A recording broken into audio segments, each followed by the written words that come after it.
Knicks family, what's poppin'? It's your boy. We're at the mid-season mark, ladies and gentlemen, and the New York Knicks are above 500, going into the All-Star break for the first time since 2013. And we're going to break down the first half of the season. See what you think about the Knicks the first half of the season. What grade do you give them? That's what I want to know. But before I get started, I do want to remind you to follow me on the Front Stoop. We'll be live again, finally, back live, talking hip-hop, society, and life on March 10th at 9:30 p.m. The link is in the description of the video. It's also pinned to the top of your YouTube chat. So make sure that you check us out March 10th at 9:30 p.m. Join us live. Subscribe to the channel if you're not subscribed. As soon as we get to 15,000 subscribers, and we're almost there, we got 400 and something more subscribers to go. We're giving away 2 Obi Toppin rookie cards, so make sure you get with me right there. All right, ladies and gentlemen, let's talk New York Knicks. The first half of the season is done, and we made it through a tough schedule, no doubt. A tough schedule. We made it through, man. Before we even look at that schedule, I just want to, get really quick from you guys, let you guys say what's up to everybody, that we can go ahead and get started. Steph, you want to start? Kick it off? Yes. Shout out to you, Sim, the channel, the panel. Are we also talking about the first half of the season or just saying hi? Right now, just hi, and we'll get to it. Hi, everybody. I'm looking forward to everyone's thoughts on the first half. Should be a good show. No doubt about it. Josh?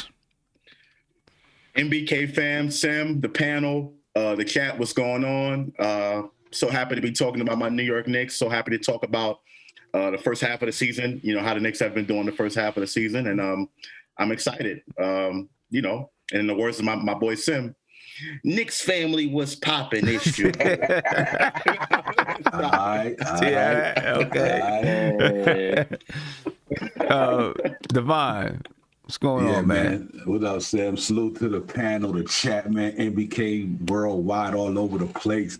Man. Salute to everybody, man. I'm ready to get a popping, man. First half of the season put us by. We're going to get into that, man. But salute to everybody out there, man, for chiming in. Always supporting the MBK brand, man. It's legit, man. So y'all keep it moving. And then salute to everybody out there, man. Let's get it. All right, Nate. Salute to the chat. Salute to the panel. Salute to the Podfather. Podfather. Man, who thought the Knicks? Who had the Knicks one game over 500 with this roster at the beginning of the season? I want to know who did. Right. Not many people. Many people. Probably nobody at all. Probably nobody. Chop, say what's up to the people, man. Can't hear you, brother. We can't hear you. Got yourself muted. Oh, I'm so sorry. God bless the panel, the chat. Salute. Mommy Steph. And the first half, listen, man, we exceeded expectations, yeah? Josh, you didn't believe it. Without a doubt, we exceeded expectations. We exceeded expectations so much that we have people calling this show saying the Knicks are going to win the NBA championship this year. And I'm pretty sure the dude is listening. All right, saying that the Knicks are going to win the title. Never know. It's crazy. You never know. It's crazy. Evergreen, real quick, man, say what's up to the people. Then we're going to start breaking this thing down. Peace of love, everybody. You know how we get to that. I'm always on the road. I'm always driving. But, early in the season or before the season starts, y'all know my expectations were very low. I had the expectation of 18 wins, you know what I'm saying? And that would have been a nice little stretch, being that, we only had 72 games as opposed to, 86 games. So when somebody tells me that, the New York Knicks are winning so much more, we're at 18, we're at 19 right now, and we're only halfway through the season,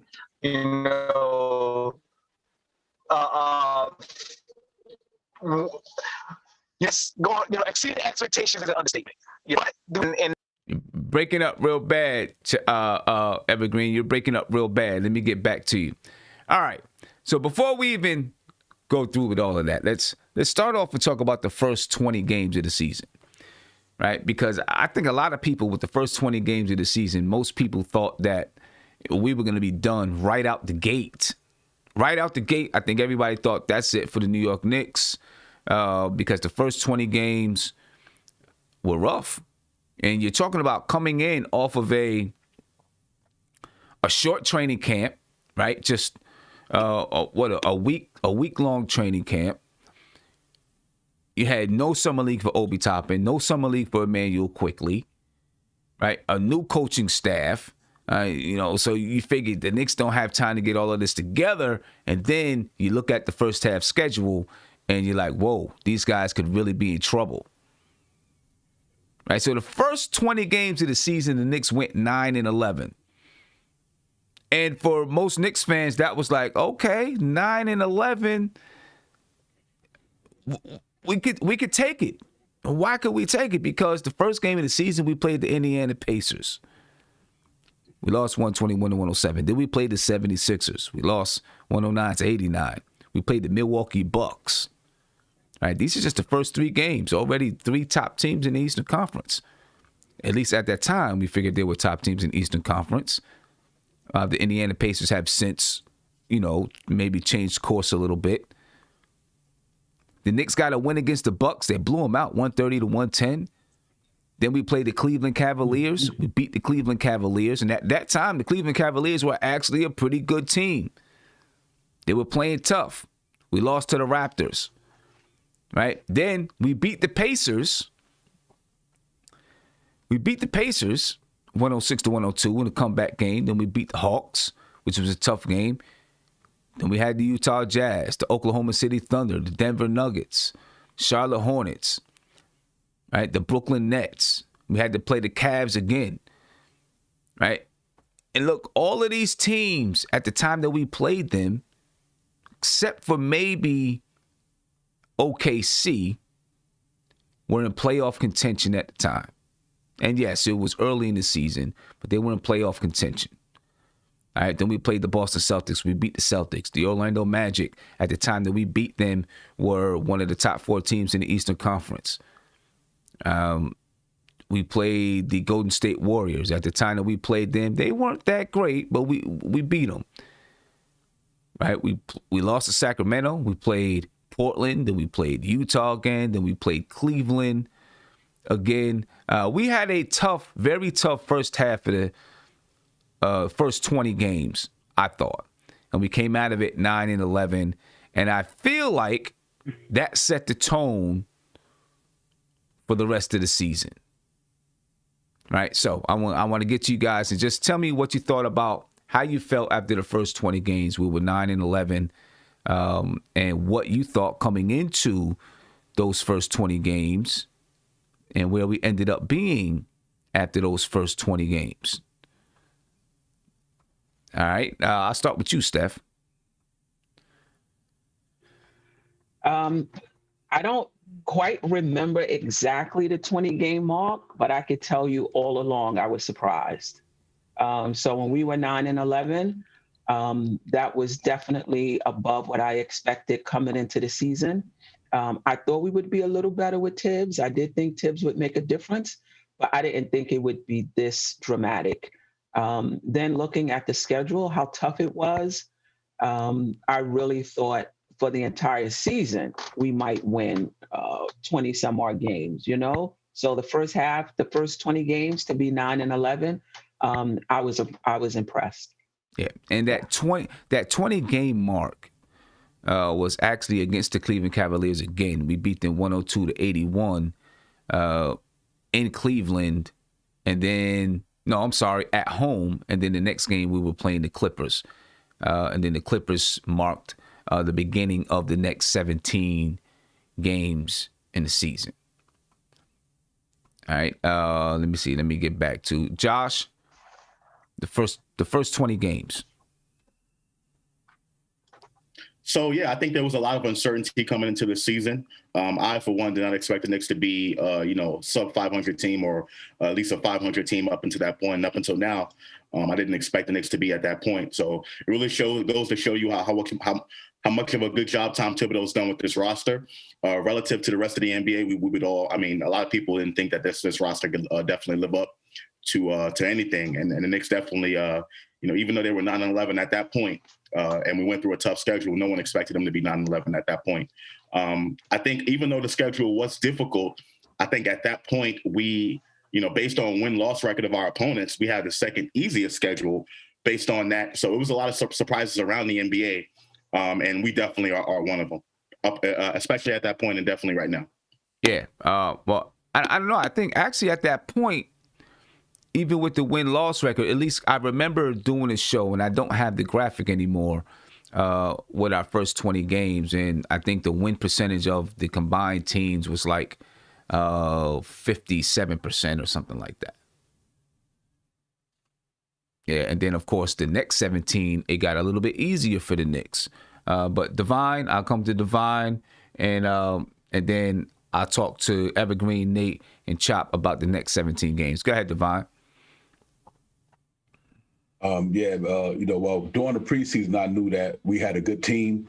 And, prior to that, when we hired Tom Thibodeau and Mike Woods and them, and I was like, you know what? I had this penciling in at 32 games, 32 wins when we had hired Thibodeau and all them guys, because I knew how much different the coaching was going to make on this team. Because I believe when we won 21 games last year with Mike Miller and them, I was like, man, all we need is a coach. And even if you bring that same team back, and I think I've been beating this on just about every chat. Like, you would have gave us that team Tom Thibodeau had last year, we would have went to the bubble. So when we hired Tom Thibodeau, I was excited. I was like, well, you know what? We got somebody who's going to turn this team around. And I said, well, we're going to kill the Vegas odds. And so far it's staying true to power. I had 30 penciled in 32 wins because I knew the team was better than people was giving us credit for. And I was like, you know what? And I think the first 8-10 games of the season, I think we were like 5-3, and then we had started getting some injuries. I was like, well, you know what? If we could hold down the ship, we would still be all right. So I knew we were going to be good.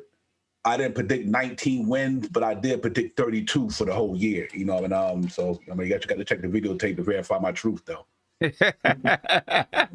I don't be dealing with no hyperbole and lies. I speak facts. Go check the videotape. Right, go check the videotape, bro. We need the fact checkers out there. Then the next 17 games, the Knicks went 10-7 over the next 17 games. All right, they started that next 17 with the Los Angeles Clippers, and we all knew that was going to be a tough game, but they actually played better in that game than I thought we would. We lost by double digits. We lost 129 to 114, but we played pretty well in that game. Then we got crushed by the Chicago Bulls. The game was close, but we ended up, in my opinion, we got crushed by those guys. Right? We lost 110 to 102, but the way that we played defensively was horrible, and we still had a chance to win. And since then, well, the San Antonio game exposed us a little bit. But after we played that one Chicago game, our defense, I thought, tightened up in the way that we defended the three-point shot, the way that we defended guys going backdoor and those type of things. We played the Bulls again. We beat them 103. We beat them 107 to 103. And then we beat the Portland Trailblazers. Then we played that home and home with Miami. We lost both games, but we played two tough playoff type battles with those guys. Lost both of them, but they were tough. Then we beat the Wizards. We beat the Rockets. We beat the Hawks. Went on a 3-game win streak. Then we lost to Orlando, and then we come back and we beat Minnesota, lose to Golden State, and then we hit another 3-game win streak. And we actually have won at this point. Let's see, where are we? We've won 1, 2, 3, 4, 5, 6, 7 of the last 10 games or something like that. I think it's even more than that. But we've really been winning a lot of ball games down the last 2 to 3 weeks. As a matter of fact, I think the last 3 weeks we have like the third best record in the NBA over the last 3 weeks. Okay, now we've played some teams that are starting to crumble and fall a little bit over the last 3 weeks. But I don't care. You play who's on your schedule and you go out there and you get those wins. Right. You know what I'm saying? So, in a team like the Knicks, you can't take anybody for granted, as we've seen. We lost to the Orlando Magic. We lost to the Cleveland Cavaliers when they were depleted. So whoever's on your schedule, you just got to go out there and take care of business. You know what I'm saying? Nate, talk to me about that next 17 games, man. After we played the Cleveland Cavaliers, we beat them, and then we played the Los Angeles Clippers. Then we got smacked by the Bulls. After that Bulls game, did you feel like we could pull out the remainder of this half with a winning record?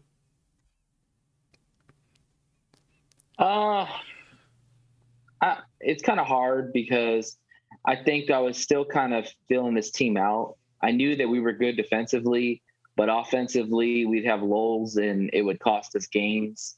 I will say this, for the most part, we were very competitive in almost all the games. And I think that was due to our defense because, when you have a really, really good defense, you're almost in every game, no matter what. The thing that kind of concerned me the most about the Knicks in this last part of the first part was that we lost games to teams that were really depleted, that literally rolling out players that, maybe weren't actually in rotations. And I don't know if maybe that's just, the way the schedule works. You play a really tough game and then you come back and you're tired, your legs aren't there, and they just take advantage of you. I don't know. That San Antonio game really sticks in my mind. I mean, San Antonio literally had nobody and they whooped the crap out of us. But San Antonio is a very well-coached team. Popovich always has his team ready and all his players ready. But, we got to win those games that we play these depleted teams, because I look at the Knicks record and I think we should have 3 or 4 more wins than what we have now. So, it's maybe a little selfish, but hey, I mean, I'm just looking at it like, hey, we could have beat the Spurs. We could have beat the Cavs at one time.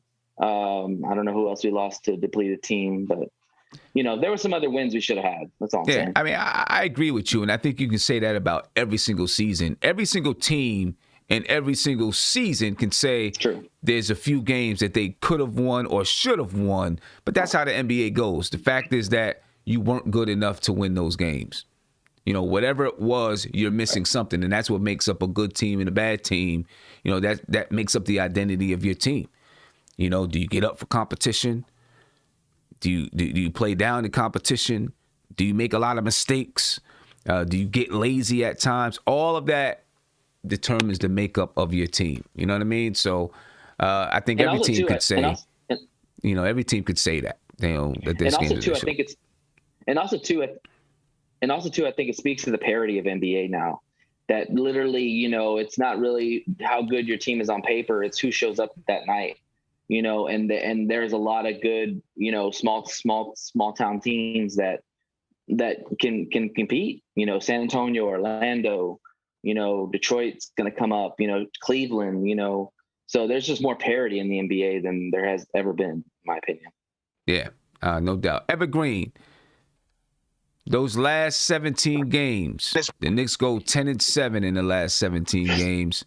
After we got smacked by Chicago and we looked horrible defensively, did you feel like we were going to be able to finish the first half of the season with a winning record? I think I made my determination that we'll finish the first half. In my mind, I don't think I ever really projected this out. But I think once we saw Quickley coming to his own after that road trip where we lost to LA, we lost to Chicago, and who was it? And then we played Portland after that. I think that was my, okay, we'll be either right at 500 or maybe even above. But once we got Derrick Rose, once that Derrick Rose trade came in, I said, yeah, this is it. This is it right here. That first game he came, I said, yeah, this is it. This is what's going to give us above 500. and really solidify our spot in the playoffs. So at this point, I think that I'm gonna stand firm and say, we're gonna be in between the number 3 seed and the number 6 seed.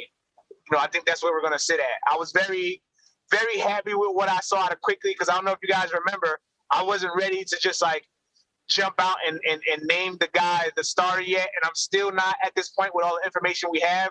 But I was very happy with what I seen from him, and I think that point guard, combo guard play is what really kind of set us apart from all of the other teams outside of our defense. That combo guard play and Julius Randle's play is really what set us apart from a lot of the other teams in the league, especially on the Eastern Conference. I mean, if you look at just those two, I don't think there's any other team in the league that, especially on the East Coast, in the Eastern Conference, that has a really, really dynamic power forward that can, damn near average a triple-double, or not a triple-double, but a double-double, a double-double and a half, and a off-the-bench point guard that's giving you 14. I don't think there's a team in the league that does that. So the moment I started to mentally track that stat is when I realized, we're in for some good luck with this season. Okay, I hope so. Just to with the first half, we ended up our averages for the season. Offensively, we still got a ways to go, right? We average 104.9 points per game. Still got a ways to go. We're shooting 45.5% from the field. We're shooting 37% from three, 37.2% from three. But that's unlike 26 three-point shots. We average about 26 to 27 three-point attempts per game. A lot of people think we need to get that up. We're shooting 77.7% from the free throw line. We average 46.5 rebounds per game. I think that's second in the league. I'll check just to be sure, but I think it's second in the league. And behind that is 36 defensive rebounds per game, 10 offensive rebounds per game. We average 21 assists. We average 13.8 turnovers per game, which is one of the best in the league. I think top 10 in the league in lowest amount of turnovers. So we average 6.7 steals per game, and we average 4.8 blocks per game. So those are our numbers right here at the halfway mark. We're 19-18 on the season. It's the first time since 2013 that we've been above 500 entering the All-Star break. So it's definitely been an encouraging first half of the season for the New York Knicks. Encouraging first half, and it's given us a lot to look forward to. Evergreen mentioned the Derrick Rose trade, right? And Derrick Rose, he's played well for us, especially the last 5 games or 6 games. Derrick Rose has really played well. 6 games that he's played in, let me say that, right? He's really played well. In his last 5 games with the Knicks, he had 4 points against the Minnesota Timberwolves. That's that one. February 23rd against Golden State, he had 16 points and 8 assists. February 25th against Sacramento, he had 18 points and 6 assists. Against Indiana, he had 17 points and 11 assists. And then against Detroit, he had 14 points and 5 assists. And, of course, he went out, after that Detroit game. He was, he's been out the last couple of games due to COVID-19 protocol. But Derrick Rose has played very, very well for the Knicks so far. Steph, how'd you feel about the trade when it happened, and how do you feel about it now? I loved it when it happened. I was on board when it was a rumor. I thought that he would help us just in terms of his leadership, how much he had matured. When he got here, though, there were some things I wasn't expecting, like his playmaking was much better than I remember. His defensive effort was much better than I remember. And if you remember at the time before the trade, the second unit wasn't stabilized, right? Quickley would have the ball. kind of look for a shot. Didn't really seem like there was any flow to that second unit. And that was one of the reasons why we thought Rose would help. And sure enough, when he got here, he really stabilized the second unit for us. Somebody said they thought, I don't know if it was in the chat, that Rose being there kind of threw Quickley off a little bit, but I don't think so. I think what it's doing is allowing him to play NBA basketball, like how to play with the ball in your hands, how to play off the ball, which is skills he's going to need if he wants to be successful in this league. So Rose is huge for us, and he's going to need to continue to be huge in the second half, especially with the schedule that we have. Yeah. He definitely going to continue to need to be huge. We'll need him and Elfrid Payton to be huge. Derrick Rose, Josh, since he's been with the Knicks so far this season, he's averaged 12.5 points per game, 4.9 assists, 2.2 rebounds, shooting 43% from the field. He's shooting, and actually I have the wrong number here. He's actually shooting from three for the Knicks. I believe he's shooting 41%, 37%, or 45%. I'm sorry. He's shooting 45% from the three-point line for the Knicks, not 35%. That's one area that's really shocked me since he's been with the Knicks, is shooting 45.5% from the three-point line. It's been unexpected, but very well needed, very much needed for the Knicks. Josh, what's your take on Rose? I think the Derrick Rose acquisition was amazing. At first, I didn't want to give up a second-round pick for him. I didn't want to give up any assets for him, but I think it's worked out and way better than what we expected. Our bench was, we had Alec Burks. Alec Burks came out hot to start the season, and then he kind of tapered off. Austin Rivers has not gotten any type of playing time. So there needed to be someone to come in there to kind of solidify that second unit. And Derrick Rose, right out the gate, came in and kind of settled, that second unit down. And we were able to get a lot of production from that second unit. I know they've had some games where they've been off, but for the most part, it's been really good with Derrick Rose in that second unit. And it's even better now that, Elfrid Payton has been hurt, and Derrick Rose can give us some minutes as the starting point guard. So I think the Derrick Rose acquisition was really good for this team. Yeah, I agree. Divine, let me ask you, last night, Elfrid Payton came back. He gave us 20 points, played very well, right? So now there's definitely a controversy of who should be the starting point guard for this team, at least in the fans' mind. The players may not care, but Derrick Rose, the last few games that he's been playing very well as a starting point guard. Coming off the bench or starting, he's been playing really well. Elfrid Payton came back. He played well last night. 7 for 14 from the field, 20 points. Picked up where he left off, playing well. What does Tom Thibodeau do? Both guys should be healthy and ready to go at the end of the All-Star break. What does he do with Derrick Rose and Elfrid Payton?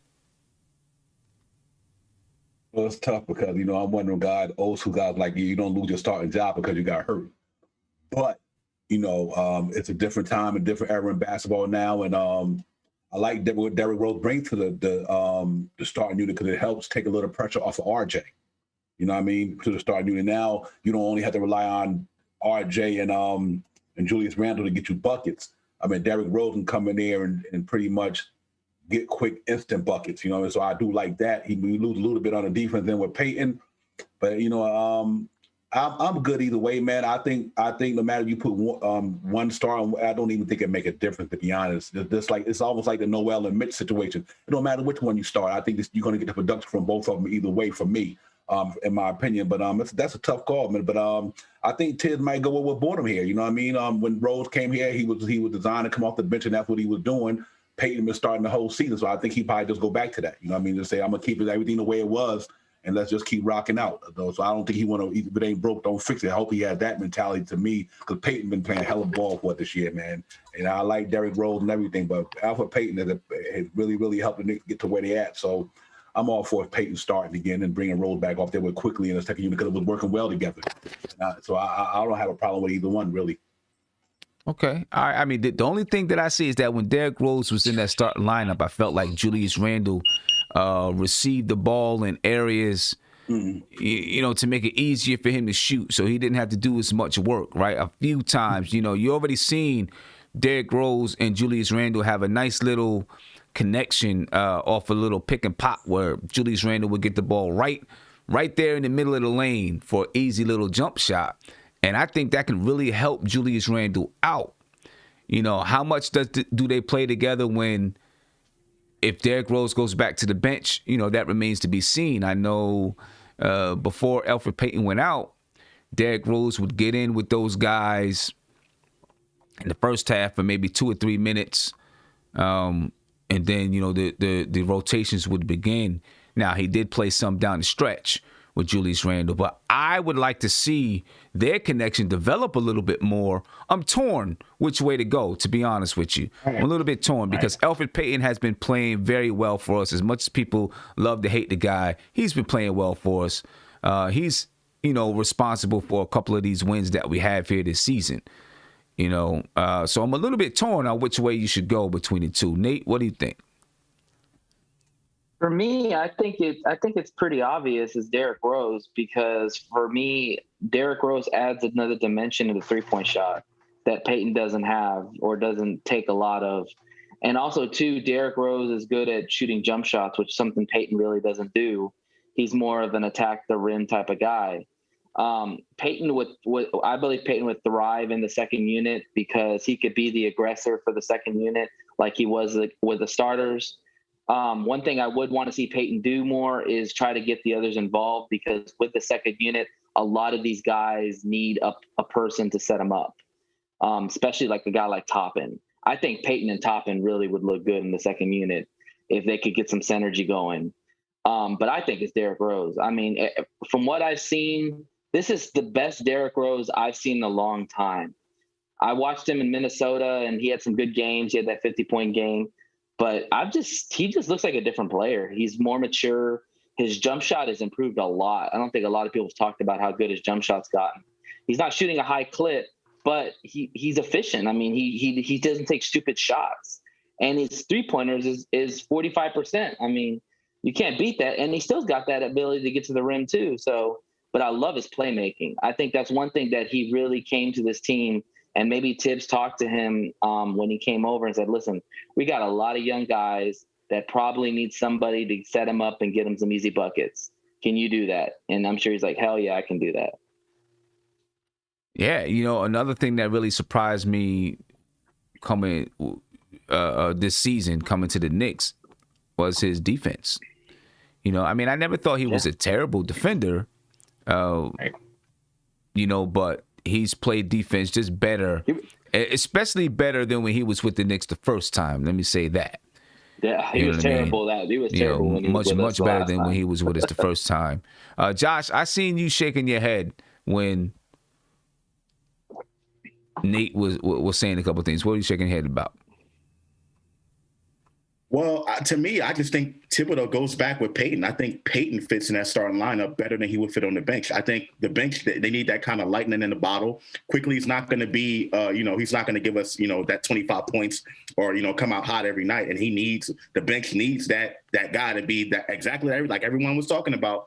You know what I mean? That scoring, that lightning. And I feel like Derrick Rose. You don't think Peyton could do that aggressiveness in the second unit? No, I think Peyton fits better with the first unit and Derrick Rose fits better with the second unit. We've seen it. We've literally seen it. We've never seen Peyton play. I don't think Peyton can play well with Quickley on the floor. I really don't think that it's better than Rose and Quickley to me. You know what I'm saying? I just would rather have, Peyton be in the starting lineup. I like what he's given us so far in the starting lineup, along with the defense, because, we need that defense in that starting unit. And then I will put Rose off the bench. I mean, that's the route I would go if I was Tom Thibodeau. I mean, I just don't think Peyton would do as well in the second unit that Rose would do. And, we haven't seen much of Peyton and Quickley together at all. Let me get to, Milk Dud, Cornerstone. let me come to you. No, you did you just say what I thought you was? It's slip. It was Freudian Really? slip. Are we doing It was a Freudian slip. Hey, that didn't slip. That did not slip at all. No, you did. You meant to do that. That was a Freudian slip, man. Freudian slip. I got a box of Milk Duds right here in front of me. The Freudian slip. Wow. I'm going to get you. I'm pointing to you, and I'm pointing to Josh, too. I'm going to get both. Hope y'all on my list. First of all, salute to the chat. Salute to my three of my brothers and sister here. The other two can think about who,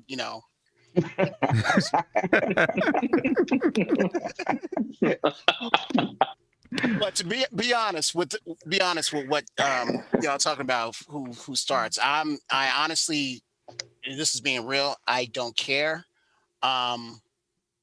because I'm only concerned about one person, and that's it. And that's Frank Ntilikina. Frank. He's talking about snowfall, my man, snowfall. Frankie Swish. And then he drops the mic. That's what he does. Then he drops the mic and picks up the phone. Let me come to Evergreen. Evergreen, what do you think happens, man? Between that starting unit. Does Rose become the starter? Does Elfrid Payton keep the spot? Who do you think fits better with the second unit? Or first unit? So for the third time in MBK history, I agree with Josh. I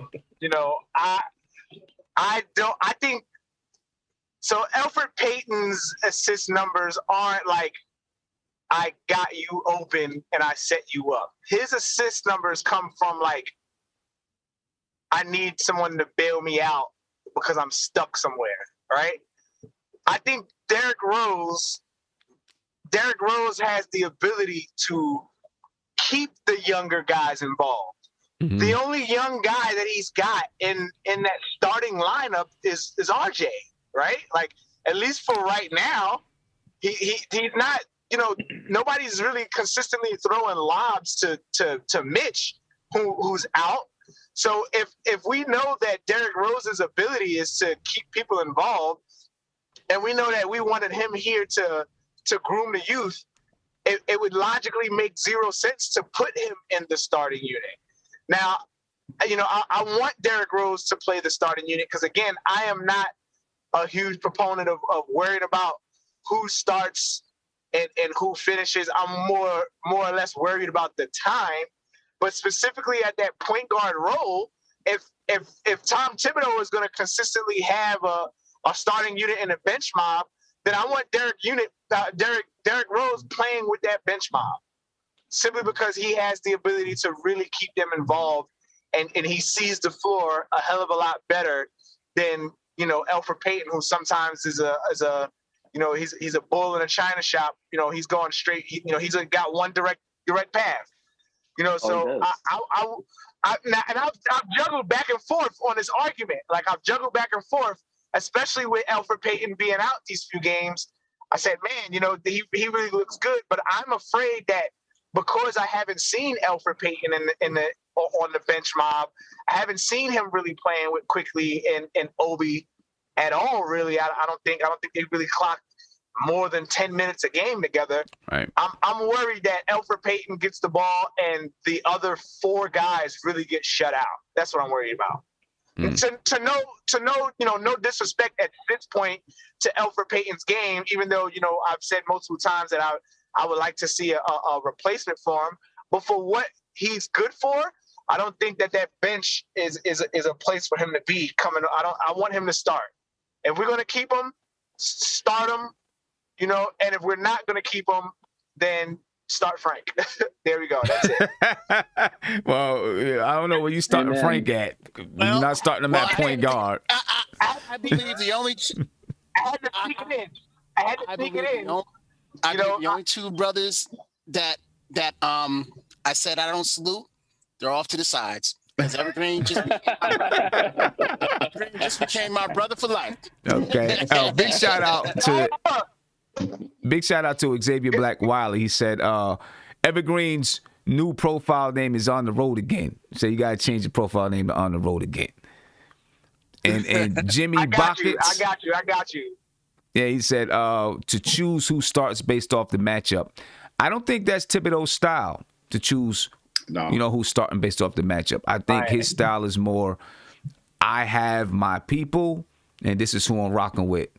Now, there may there may be a few different lineup changes, throughout the game, based on what the other team does in matchups.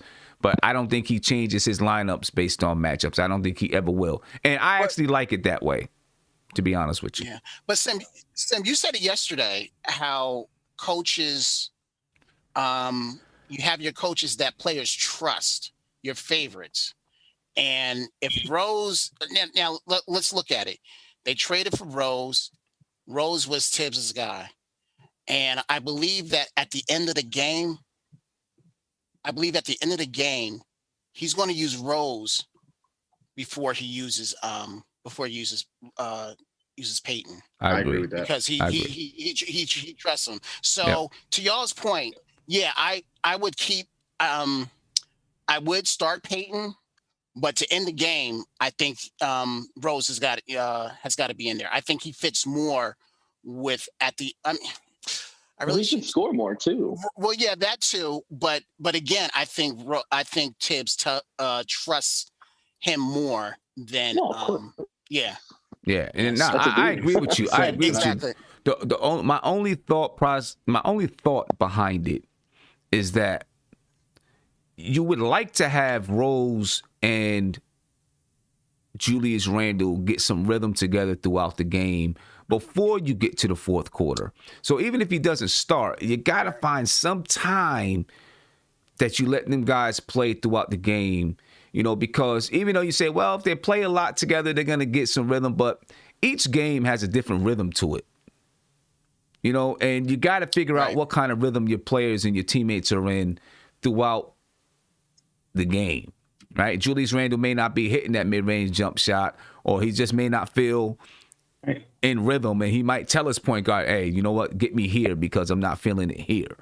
You know what I mean? So you need those guys to kind of play together a little bit throughout the game so that coming down the stretch, they have some rhythm and some chemistry together for that particular game.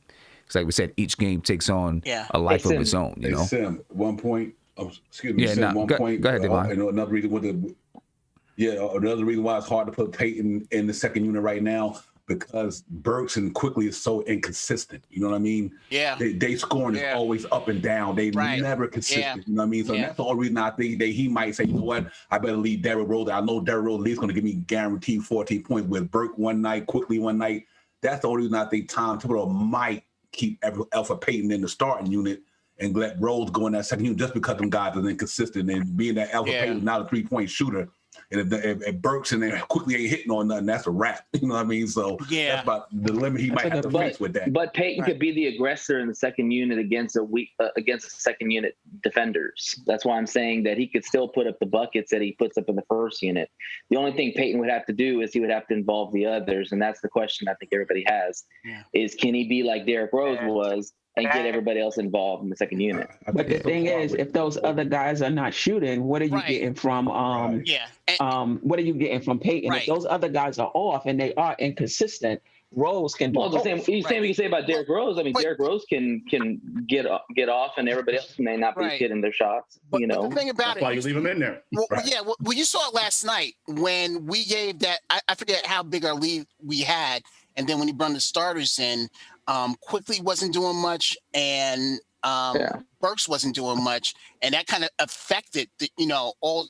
Because you had Frank and you had Obi in there, that kind of affected the whole that whole group. So what does Tibbs do? He brings them all out and then puts Randle and all them back in, and that's why you saw them at the end of the game as well. So one observation that I saw last night that I want to just chime in on real quick is I noticed that early in the game they were putting the ball in Barrett's hands, kind of making him kind of like the point forward, and it makes me wonder that if he's going to have the ball in his hands more, if this is something that Thibodeau's trying out or something he wants to do more with Barrett to get him more involved, wouldn't you rather have Derrick Rose as the off guard rather than Peyton, because Derrick Rose can shoot the three, he can shoot the jumper. If they're going to plan to put the ball in Barrett's hands, and you need an off-ball guard, I would rather have Rose the off-ball guard than Peyton. That's just my opinion. I think it all depends on where you put your players on the floor, to be honest with you. You know what I mean? You know, you got Reggie Bullock who can knock down the three. You have Julius Randle who can knock down the three. It's not if you have Peyton on the wing, let's put it like this. If you have Elfrid Payton in the corner and R.J. Barrett on the same side as him, that cuts off all the stuff that you talk about with having spacing for RJ. It nullifies it, because now Elfrid Payton is in the corner, in the right corner, let's say. RJ Barrett is on the right side of the floor, so he can drive to his left. Now that he's driving to his left, you have Julius Randle in the left corner. You have Reggie Bullock on the left wing. Guess what? That floor is spread open for RJ Barrett to penetrate. Why is it spread open? Because you got two guys who can knock down the three-point shot at 38, 37, and 41%, and RJ Barrett is driving to his left. Right? So with him driving to his left, he gets the handoff from Mitchell Robinson or Nerlens Noel, and he drives to his left, and you got two shooters over on the side of the ball. Right? So spacing, everyone thinks spacing is just about shooting. It's not just about shooting. It's where you put your players on the floor. And we always see RJ Barrett drive to the left, right? That's how he gets that left-handed layup, right? He drives to the left, and a lot of times it's off of a handoff from Nerlens Noel, Mitchell Robinson, Julius Randle. You put Elfrid Payton in the same corner. You put Elfrid Payton in the corner that where RJ Barrett is on the same side of the floor. You nullify him not being able to shoot the three-point shot. It really does, because RJ Barrett is driving in the opposite direction. You know, and then, you know, once RJ Barrett drives to the basket, Elfrid Payton fills his spot, comes up to the top of the key in case the ball needs to be kicked out, and he has to restart the play, you know, and do something different. So, you know, it's not just about making the baskets. It's about where you put your men on the floor, you know, your players on the floor. It's about that as well. I'm also talking about spacing out the defender. If you got a guy who can shoot the three, you're going to bring a defender out to the three-point line. But towards Peyton, people aren't going to respect Peyton for shooting threes. They'll probably just let him shoot it if they want to. I get that, but what you were saying with RJ about them letting RJ handle the ball, depending on where you put Peyton, you know, you can nullify his inability to shoot the three because he's not in a place where RJ is going to kick it to him. You know what I'm saying? Gotcha. I mean, players are only going to drive one of two ways. They're going to drive left or they're going to drive right. You know, there's no other way for them to drive, either left or right. And as long as you put the non-shooters on the side that the guard is not driving, you almost nullify that person not being able to shoot the ball. Right? Because once you drive, you're going to kick it out to, you know, if you're driving right, you're going to kick it out to the right, most likely. If you're driving left, you're going to kick it out to the left. You just got to be strategic in that way. You know what's cool? You know what's good? That there are no real egos on this team. So in other words, I mean, at least as far as us seeing it from the eye test. So in other words, whoever starts, they're going to support them. The teammates are going to support each other. I think the only one that's probably just really frustrated at all this, and it's been reported, is Rivers. But everybody else is like, whoever started. Tibbs effect. Tibbs is not going to allow. Tibbs is not going to allow that to happen. Yeah, I do agree. These guys are going to support each other.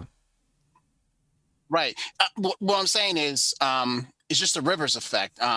Because he's frustrated. I mean, he's probably never been through anything like this before, sitting so many games. Aside from having an injury or anything like that. So.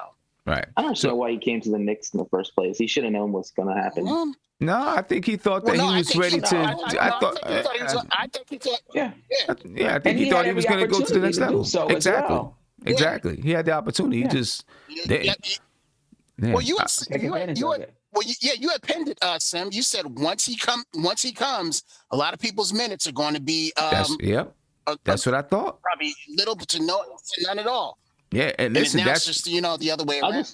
I just figured he'd go to a playoff team or a contender. I mean, the thing is, he'd been playing behind people his entire career. He wanted to have a chance, the same way with Jeremy Grant, right? He'd been playing with the Denver Nuggets. He could have got the same contract. He wanted to have a chance to prove that he could be one of the main guys in the NBA. And I think Austin Rivers thought the same thing coming to the Knicks. Now, let's talk about some other players and look at their performance so far this season. We'll start with Julius Randle. Okay, Cornerstone is happy. Cornerstone is happy. He thought I was talking about snowfall. He thought I was talking about snowfall. Snowfall. You ain't right, That is man. his nickname? You ain't right. That's Frank's new nickname. That's Frank's new nickname for me. That's his new nickname. So, and yo, if you can call me, if you can call me Milk Dud, I'll take Snowfall. Snowfall's a compliment. It's a compliment. It's a compliment. You got to watch the series. It's a compliment. Oh, Frankie Swish. All right. But let's talk about Julius Randle, man. Of course, he's having the best season of his career. He's averaging 22.3 points per game, 11 rebounds per game, 5.5 assists. He's shooting 48% from the field. He's shooting 41% from three. He's shooting 81% from the free throw line. The latter two, the three-point shooting and the free throw shooting, are the best he's ever done in his career. He's made his first All-Star selection. He's endeared himself to the New York crowd. He's proven himself to be a leader on his team, and he took it personally. If you read the letter that he put out yesterday, he took it personally. Yes, I loved it. I just finished reading it. Yes. Yeah, he took it personally to become a leader. I loved it. Yeah. You know, but my question top is, 5 defender too. my question is with Julius Randle, and some of these guys didn't get the question last night. I'm going to start with Steph, and then I'll come around to you guys. Thibodeau said last night that he is an all-NBA player.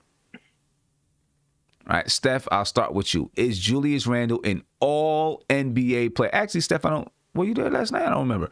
But is he an all-NBA player? All-NBA is different than an all-star team. Is he an all-NBA player? What's the difference? I mean, there's 3 teams. You know, there's 3 teams.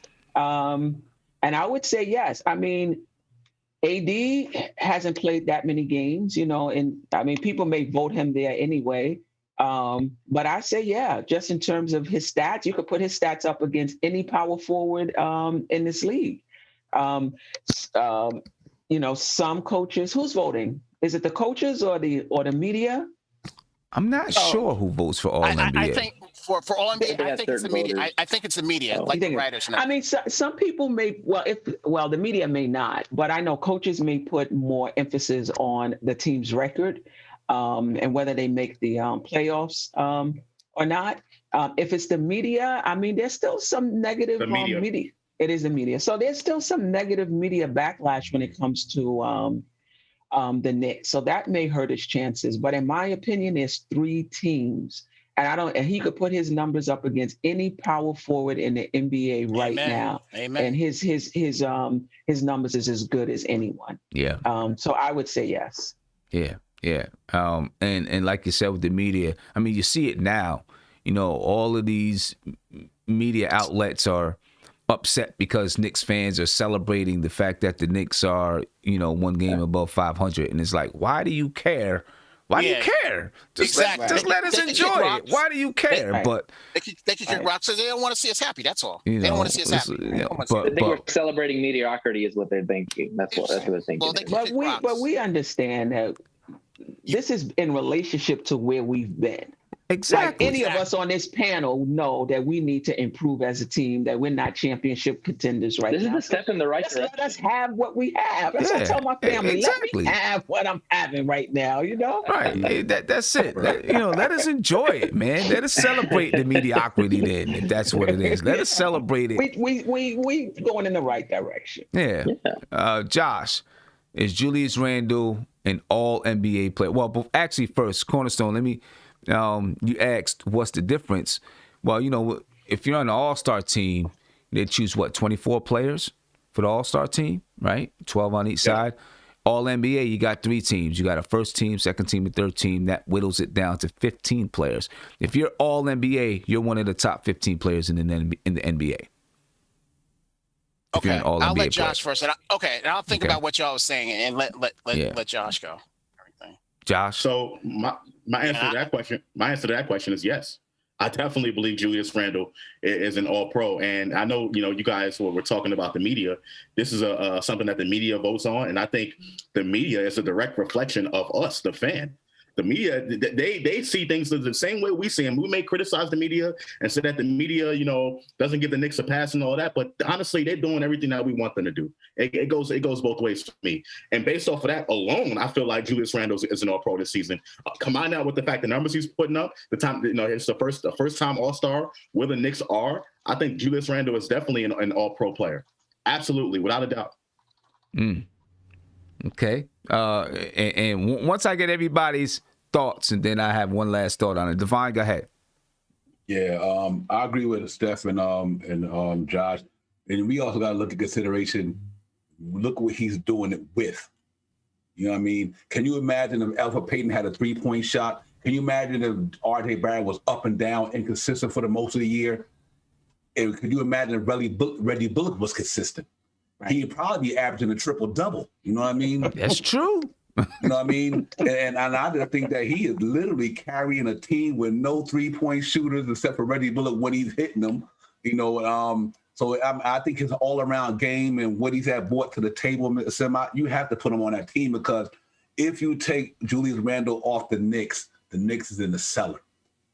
I believe that. So to me, that's telling me how much he means to that team. And like Steph said, you look at other than Giannis, KD, okay, I'm going to throw some bonus in there. He gave him the business, so you already know he on top of him. It ain't too many power forwards in the East that's doing what he's doing, almost in the NBA by far. Julius Randle is putting up some good numbers on a team he took a mediocre team and put him over 500, because every night he go out there, he giving you 20-something and 10 and 5 assists. So to me, that's telling me that that's all NBA material for at least for this year anyway. I think he's definitely in that team, man, because the Knicks is winning. And he's doing it with a subpar lineup of good shooters, which is the NBA is built around, So I got to give it to him, because Julius Randle would easily be averaging 8 assists a game right now. Everybody was hitting their shot sometime on a consistent basis. But, like I said, we got shooters. Just because you have shooters don't mean that they are shooting. You know what I mean? We can have a whole, but that don't mean they hitting their shots. You know what I mean? So I think if, like I said, RJ Barrett, he's playing good now, but look when we had got him early in the season because he was so inconsistent with his ball play. So so I got to give it to him. He definitely deserved to be in there, at least consideration. Right. Okay. So my question to you, Nate, then, if Julius Randle, it sounds like the consensus on this panel is that Julius Randle is a top 15 player in the NBA. If Julius Randle is a top 15 player, then it's clear that he is a guy that you build around then, right? I mean, you build around a top 15 player, don't you? Absolutely. And I'll even go a step farther. Nobody's mentioned it on the chat so far. And, me being a defensive guy, Julius Randle's number 4 in defensive win rates in the categories. Wow. Right under LeBron James. Not only is Julius Randle an all-pro player, he is probably one of the up-and-coming two-way players. He has really took the defense seriously, and he is showing it, and the numbers show it. So not only is he the leader putting in points for us, but he's also on the defensive end busting his butt. And yes, you absolutely have to build around a player like this. He's still young. He still can get a little bit better.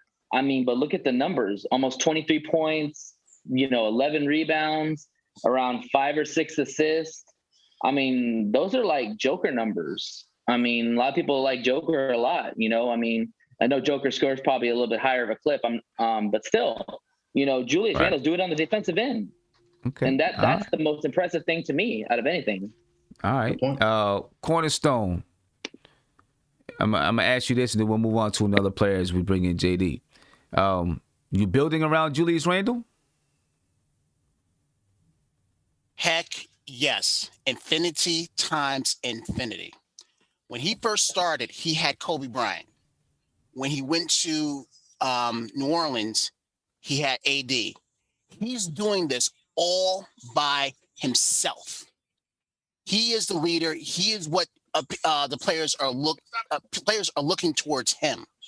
So yes, indeed, you build whatever. Now I'm not gonna front. And you know how real I get. In the summer and at the draft, I was like, yeah, draft Obi because I want Randle out of here. I was one of those people. I was. It only took me a preseason and the first 2 games to say we have something. We might have something. After like 10 games, I was like, yeah, we got something. We got to keep him. I don't know about Obi. He's young. Don't care. We got to build around Randle, and he's proven that. And I believe. So you said top 15, right? Top 15 make those teams, right? Yeah. Those If you're all NBA, you're top 15. All NBA, you're top 15. Most definite, because I believe that his stats and the eye test, he's done way better than a lot of those players that are going to be mentioned for the for the first team, second team, third team. So he deserves to be on there. Okay. So then you're saying that Julius Randle is your number 1 guy. He can be your number 1 guy. He can be your number 1 scorer. Absolutely. You got to be on the top team. If you're a Knicks fan, you got to be a fool not to say it. If you're a Knicks fan, you got to be a fool not to say it. Even if you're not a Knicks fan, seeing what the players that we have now, you got to be a fool to not say that he's the number one guy. I've seen so much improvement in his game from last year and from years past to now. He's not that same player. He was not that guy from last year. He's totally different. Okay. I mean, well, we know he could be the number 1 guy for our team. I'm saying for a championship level, for a championship level team, is Julius Randle. I don't know about that. Yes. Number 1 emphatically, guy. Yes. Infinity times infinity. For yes. a championship he is that guy. level team. For a championship. Second or third player. Yeah. So Kev, I partially agree with you, but I think with it being a guard in the wing league, we're gonna need a guard of that magnitude, if not even better, in order for us to win a championship. Yes, so if that's the question that Sim is asking, then the answer is no. But Julius Randle is definitely up there, and we can bring in someone, a guard or wing, to supplement him to be that guy, that alpha on the team, that guy to score, to be that scorer, put the ball in his hands at the end of the game to play with Randle. But if it's just Randle alone, well, that's what I'm saying. Right now, the Knicks don't have that. Right? It's only Julius Randle. So let me ask you, and we're not going to win a championship now. So 2 things, real quick, Sam. 2 things. Last year, can Anthony Davis have won that without LeBron? No. Okay. Could the Raptors have won without Kawhi Leonard? No. Okay, so that's all I'm saying. So yeah, he needs that second guy. But what Sim was asking was, can you build around him? Is that what you're asking, Sim? Yeah, I'm asking, can you build around him? But I'm also asking, is he? You need somebody with him. You need somebody. Can he be your best player? Can he be your best player on a championship team? I think so, depending on what you got around him. Yeah, what you asked, Josh. Yeah, right. If he had Beal with him, yeah, most definite. If he had then if he has Beal, he's probably not your best player. He's second best. And I don't know. I'm saying. Yeah, I don't know. I don't know. I think on a championship team, he's probably the second best player. He'll be the second best scorer. But Julius Randle rebounds. Yeah. Pass the ball. Yeah. He might be the second best scorer compared to Bill. But Julius Randle does a lot of things, man, this year that I see. And I'm not taking anything away from him. The way I look at it, when we say best player, to me, that's the guy who you give the ball to at the end of the game and say, yo, go get me a bucket. That's what I'm thinking about. Which he can do that. Which he can do that. He could, but I'm saying he can't do it on a championship team. He's not. But nobody can. Okay, I understand that. I understand that. It depends who you have. There's many ways to build a team. Exactly, Nate. There's many ways to build a team. You can have a number 1, A, and a few Bs. You can have 4 Bs. You think about the Detroit Pistons team. There's many ways to build a team. Yes, I was going to say you have the go-to guy down the stretch, or with Detroit, you didn't know who was going to take that shot. Prime example, so it could go either way. Prime example, Miami. Yeah. Miami's a prime example. Jimmy Butler and a bunch of B players. Right. B players. It's a good point. Again, well, it's it's something that the management team is going to have to look forward to and think about as they're moving forward. Again, Julius Randle this season is averaging 23.2 points, 11 rebounds, 5 assists, 48% from the field, 41% from 3, and 81% from the free throw line. He's having a magnificent season. And, is he an all-NBA player? I guess we'll find out.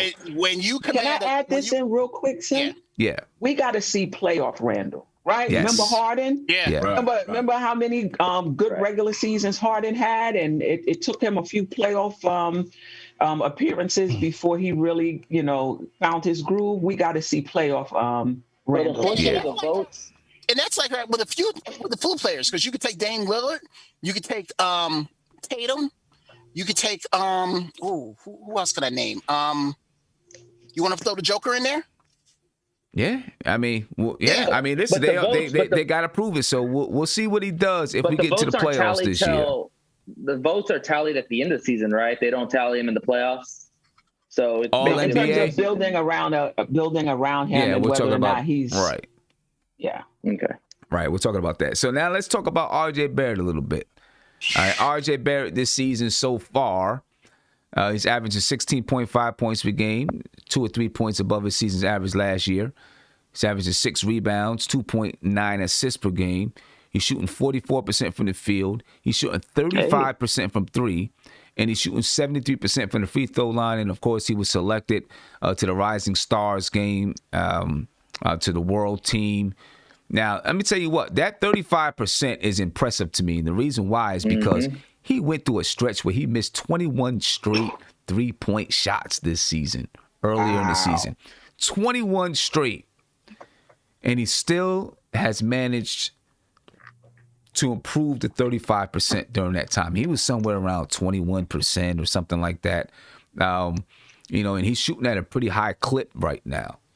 We'll see if he can continue to shoot that high, but it is something for him to be shooting 35% now, for him to remain confident, continue to stay in the gym and work, right, to improve that shot. That really is a testament to RJ Barrett. Again, 16.5 points per game, 6 rebounds, 2.9 assists. I'm going to get to a phone call, get this guy's thoughts on RJ Barrett and his development, and then this guy or lady, whoever it is, and then then I'm gonna come to JD. Caller, you're live. What's popping with you, man? We're talking about RJ Barrett right now. RJ Barrett's having a good second season, good sophomore season. Again, he's averaging 16.5 points, 6 rebounds, 3 assists, shooting 44% from the field, 35% from three, and 73% from the free throw line. Talk to me about RJ Barrett's development. What's up, Sam? How you doing? I'm good, bro. Hey, it's Spree. RJ's made me a believer, man. He's shooting the ball, like you said, way better. He's got a good attitude. When he struggles one night, he always comes back and bounces back, which is the most important thing you want to see in a young player. My boy Cornerstone Kev, I see in the building. The guy always believes in Frank. That's my guy. But yeah, I think RJ, so far, if you ask me, am I happy with where he's at? Absolutely. Tibbs said, Sim, I don't know if you heard, but that he always has the shooting gun right outside of his office, and he's always constantly working on his shot. That's what you want to hear. He's putting in the work. He's becoming more, when he gets in the lane, not panicky. He's making the right extra pass lately, Sim. And over the last 5 to 6 games, I've been very pleased with him not rushing, not doing the 3-on-1 fast break. So eliminating that part of his game and just being a solid all-around high IQ basketball player, it's a beautiful thing to see. And he's also shooting it better from the free throw line. Yeah, he missed some big free throws in one game, but overall he shot from the free throw line better too. So I'd like to get the assists up a little bit more, but also I'd like to get more shooting on the floor. But that's a different story. If we can get an upgrade, I agree with Stephanie, to Mr. Bullock. I'd appreciate that. But that's all I got, Sim. It's always a pleasure. Thank you for what you do, and enjoy the All-Star break. We should enjoy it, Sim. Nobody should tell us that we shouldn't enjoy it. We should enjoy this. Exactly. We got to take it's baby steps, man. I don't care, Rob Parker. I heard you. I'm calling you out. I'm enjoying this. And I ain't apologizing. That's all I got. That's it. We shouldn't apologize. Exactly. We should enjoy it. We shouldn't apologize. That's right. JD, tell me what you think about RJ Barrett's development the first half of the season so far. Salute to everyone. You guys hear me? Yeah. Coming Yes. up, JB. All right. Salute to everyone. Salute to the chat. My thoughts on RJ Barrett. I think he's had a great first half, to be honest with you. We evaluate our rookies on a day-to-day basis. And when you look at the grand scheme of things, when he had that tough stretch where, it started in Miami, and he had that rough 4 or 5 game stretch, we were, a lot of people were nervous. And I think his improvement is a testament to his character, to who he is, who he has been so far. The last 10 games on 28 threes, he's shooting 57% from 3. Come on. That's Love it. that's impressive. It also, he's adding more evidence to the fact that, a lot of people, when they use the age excuse, I know it gets tiring to say that, he's young, he's 20, he's this, he's that. But at the end of the day, when you see his improvement, and most importantly, he's improving in departments that he needs to improve because of his lack of athleticism, right? So I'm not looking at RJ to be a 30 points per game player. For all I care, he can have the same stats for the rest of his career, 16, 18 points per game. But if he's efficient, scoring 16, 18 points per game, he's going to have a long, successful career. And so, I think also this is a sign for us when it comes to Obi, for us to be just a little bit more patient. I know it's frustrating, but when you see a player like RJ who has to really work on his efficiency, like this is going to be his calling card in the NBA, because he just doesn't have the athleticism to an explosion, to have those highlight reels or get the easy baskets that other players that are gifted are able to do. He has to work on efficiency. And for us to see this going into, quote unquote, his second year in terms of games played at his age, man, I mean, you could make a case he's exceeding expectations if you want to look at it from that perspective. I'm not sure what I expected from RJ coming in to this season, as far as his second season. I don't know if I expected him to jump up to be a 20-point per game scorer, or if, he's so far, he's brought his average up about 2 to 3 points per game. I'm not sure. I guess I need the rest of the season to watch and see where he develops and how he grows, right? There's a few areas I think he needs to grow, distributing the ball a little bit, getting other people involved. I think that's an area of his game he's going to have to grow. I love the fact that he's a good rebounding guard. He's averaging 6 rebounds per game. I love it. I love that. I'd like to see him improve on the fast break and his decision making on the fast break.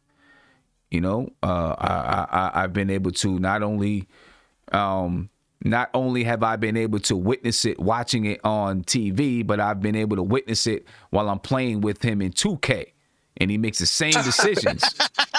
All right. How fast is he in 2K, Sim? Huh? Right. He's faster than me in 2K because my guy, right now I'm still trying to building up my attributes. So he's faster than me. How about that? You know what I mean? I'm only rated like a 67 right now. I'm about I don't know what am I? I'm about 20 games into my season, but I didn't do like other. I don't go and buy, I don't go and buy VC. You know what I mean? I don't do that. I just rather play myself up. My brother was like, "Yo, the first thing I did is spent $50 on." I was like, "Man, I'm not spending $50 for that. I just spent $70 for the game. I'm not spending $50, another $50 to build my dude up. I'll play the game to build my dude up." You know what I mean? But I'd like to see him improve on a fast break, though. And when I say exceeding expectations, I guess I mean more from what we saw last year, where he shot 61% from the free throw line, he shot 40% from the field goal. For him to shoot 73% at this point and boost up his field goal percentage to 44%, him improving that 3-point shot, and technically he just started his second season like a few games ago. When you look at players that have the weaknesses that he has, you don't see 10 to 15, points of a rise from first to second season on the free throw line. Andre Drummond and some of these players, are still trying to be good free throw shooters. LeBron has always been like a 70% free throw shooter. So I think when you look at even statistically his improvement in each category, I think that's a good sign that he is trending in the right direction and that what he's doing in the offseason is working for him. Now, does it look pretty on the court? Is his game sexy, attractive to the young guys, to this generation? No, it's not. And maybe that's why, for us, I've adjusted my expectations for him because to me, he's not our savior. To me, he's not going to be the first or second option once the Knicks are a championship team. He's a piece. He's a piece. So I've adjusted my expectations, and that's why I'm evaluating him accordingly. Okay. All right. That was my next question about RJ Barrett. I'm going to come and start with you, Steph. Is RJ Barrett a second option on a really good team, championship level team? Right now, no. No. Definitely not now, but can he develop to be that? Absolutely. Listen, RJ Barrett is legit. You compare his second year numbers to Brandon Ingram, to Jason Tatum, and they're right on line, even better. It's too soon to say that he's not going to be, he's not going to reach his ceiling because of what we're seeing in his second year, right? How did Ingram look his second year at LA? He did not look good at all, right? Tatum looked okay, but Ingram did not look good. So this is his second year in the league. This guy is legit. Everyone's talking about speed. How many people in the NBA has this uber athletic speed and athleticism? Not a lot. And you don't need that to be a very good player.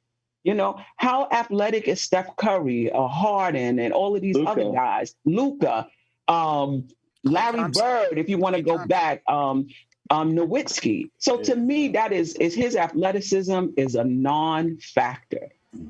You got to learn how to get to your spots, and you have to be consistent when you get there. I don't think that's going to be an issue for RJ Barrett. He's a good rebounding guard. His shot is coming along. He has a really nice stroke when it goes in, and he slumps for long periods of time, more than a game.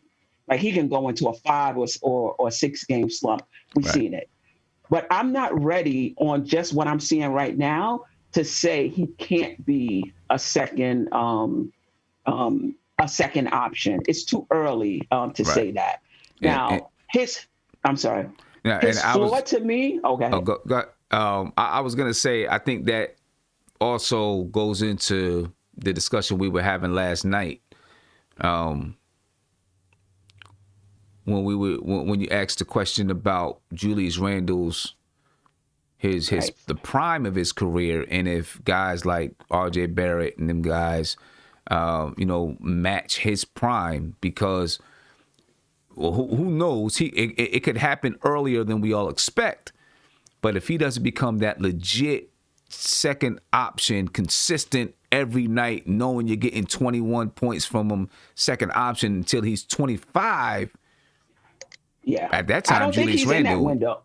Correct. Right. I don't think he's in Julius Randle window as the number 2. I think if he's still on this team, he could contribute. But I think Julius Julius Randle's window, in my opinion, is now. Yeah. And RJ is just not there. And that's another reason why I'm saying everybody is giving him flack because he's not consistent. He should not even be in that role as a second-year player. And that's another reason why we need a roster upgrade, to surround Randle with people who are in his window and let RJ Barrett develop as NBA players develop. Give him that room to develop and stop putting pressure on him that we need you to be number 2 because management hasn't done what they needed to do. Now, in all fairness to management, I don't think they thought Randle was going to pop like this. Or I think in the offseason, they probably would have been more aggressive. I don't think any of us knew. But my floor for RJ Barrett is Jeff Green, who plays for Brooklyn now. And my ceiling, I'm not saying he's going to reach it, but my ceiling is Paul Pierce. I see him as that type of guy. If he reaches, I'm not saying he's going to reach it, but that's his ceiling to me, and his floor is Jeff Green. Steph, let me ask you a question. You think KP's reached the ceiling? KP for Dallas? Yeah. No. I don't think so. All right. I'm going to move on to the next group, and if anyone wants to touch back on RJ Barrett, feel free. I want to talk about the rookies now. Okay. And of course, the first guy I want to talk about. I first want to talk about Obi Toppin before we even get into Immanuel Quickley. All right, let's talk about Obi Toppin. Obi Toppin right now, ladies and gentlemen, is averaging 4.7 points per game, 2.5 rebounds per game, 0.6 assists per game, and of course, this is his rookie season. Shooting 49% from the field, 30% from three, 71% from the free throw line. I'll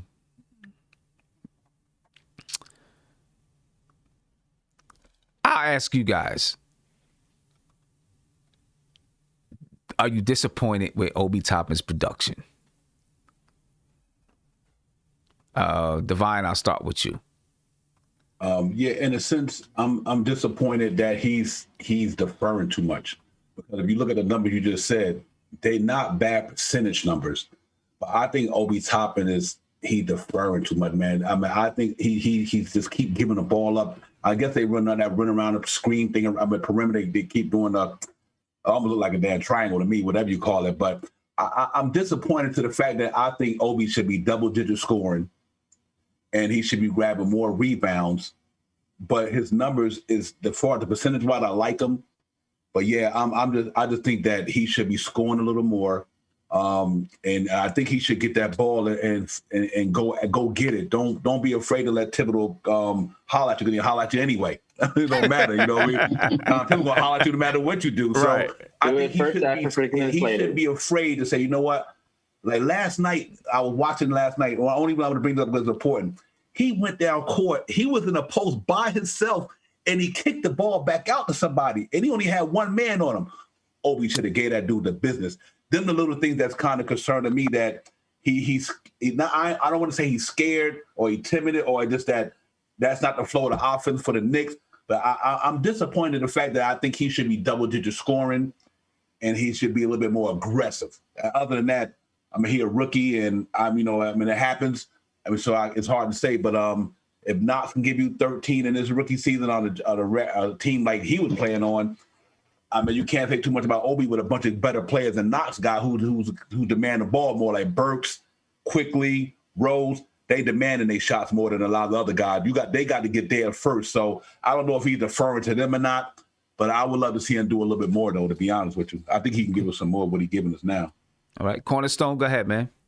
Okay, my opinion, I'm probably in the minority that says that I'm not mad at him at all. I'm not, upset with him at all because he is a rookie and he's still, trying. But what I could say, it works both ways between him and then the players that are playing with him. And when I say him, I agree with Divine where he says that he should stop being unselfish. In other words, he should be right in that post. And I know I heard all the malarkey saying that he's not strong enough or anything like that. But after seeing him, I think he is strong enough. So he should demand the ball in the post and try and get those, especially against players that are smaller than him or, whatever you want to call it. So, yeah, I might be upset with him on that. Now, when I say it works both ways, I don't believe, except for Rose, but everybody else, I don't think is getting him really involved. That's my opinion. I don't think they are. You look at Rivers, you look at Quickley, you look at whoever. Honestly, the only person when he was getting run was getting him involved also was Knox. Because remember the assists he gave that Knox gave him for for those dunks and everything. Knox was the only one that was, giving it to him. And now again, you're seeing Rose trying, help him out. And when I know there was one play where Rose tried to give it to him and he missed it, and Rose went up to him and said, "Yo, you got to keep cutting more." That's the kind of encouragement and criticism that will help him even more. I think, like I said, I think it works both ways. But am I upset with him? No, I am not. Okay. And see, I'm a little disappointed. I'm not gonna lie. I'm gonna let Nate go, but I'm disappointed. I am. I'm disappointed. Go ahead, Nate. I'm with you, Sim. You said this pre season about him being 23 and how good can he get. And I'm really disappointed by his lack of aggressiveness. Watching video of him in Dayton, I thought this guy was going to come in with his hair on fire and just kind of, just shoot the problem with him was going to be he was shooting too much. And I don't see that. He gets in the post and he passes out. He doesn't take a lot of shots. I mean, he needs to be more aggressive. He's a big body dude. But Nate, in all honesty, they're not getting him involved either. That is true. Yeah, that is true. And one thing I did not realize about Obi is how dependent he is on a point guard, and that's concerning to me because he's so dependent on the point guard that if he doesn't have a point guard, he's screwed. He's not going to be able to do it himself. And then the other thing I worry about too is with Randle, we talk all about Randle. The reality is Randle ain't going anywhere and he's going to continue to play 40 plus minutes. So where does that leave Obi? I mean, what are you going to... Well, I mean, to be honest with you, we are lucky this season that Randle... Imagine if we would have moved on from Randle like maybe most people thought was going to happen. Sure. There were rumors. We would have been screwed. We would have been screwed. There were rumors before the season started that, the Knicks, their number one goal during the offseason was to move on from Julius Randle and all of these things. Imagine if they would have moved on from Julius Randle and Obi Toppin would have been the starting power forward. I never thought that the Knicks were going to move on from Randle. I never did. I always felt like they wanted to see what he could bring under good coaching. I always felt like he was either going to have the best season of his career or him and Tom Thibodeau were going to butt heads. I thought it was going to be one of the two. Yeah. I didn't think there was going to be anything in between. It was either going to be that he accepted it and wanted this kind of coaching and have the best season, or him and Tom Thibodeau were going to clash. I'm so glad that it is the first thing, right? That he's having the best season of his career. I think with Obi, the reason why I thought that we were going to stick with Julius Randle for at least this year, and now I think he's going to be here for a long time. But the reason why I thought that in the beginning of the season and even before, just when I scouted him from college, is that I had issues with his footwork, right? I didn't think that he had a lot of post moves, and I knew that he needed a point guard to be successful in the NBA, right? So those were some areas, and then, of course, his age and the fact that he was 22 years old as a sophomore in college. That right there alone was like, to me, it said this. And I talked about it on the Coach's Corner. You can go back and look at the video. To me, it said, you needed to go to prep school. Then you had to be redshirt as a freshman. And then you played your next 2 years in college. And you still have limited footwork. Right? So you needed...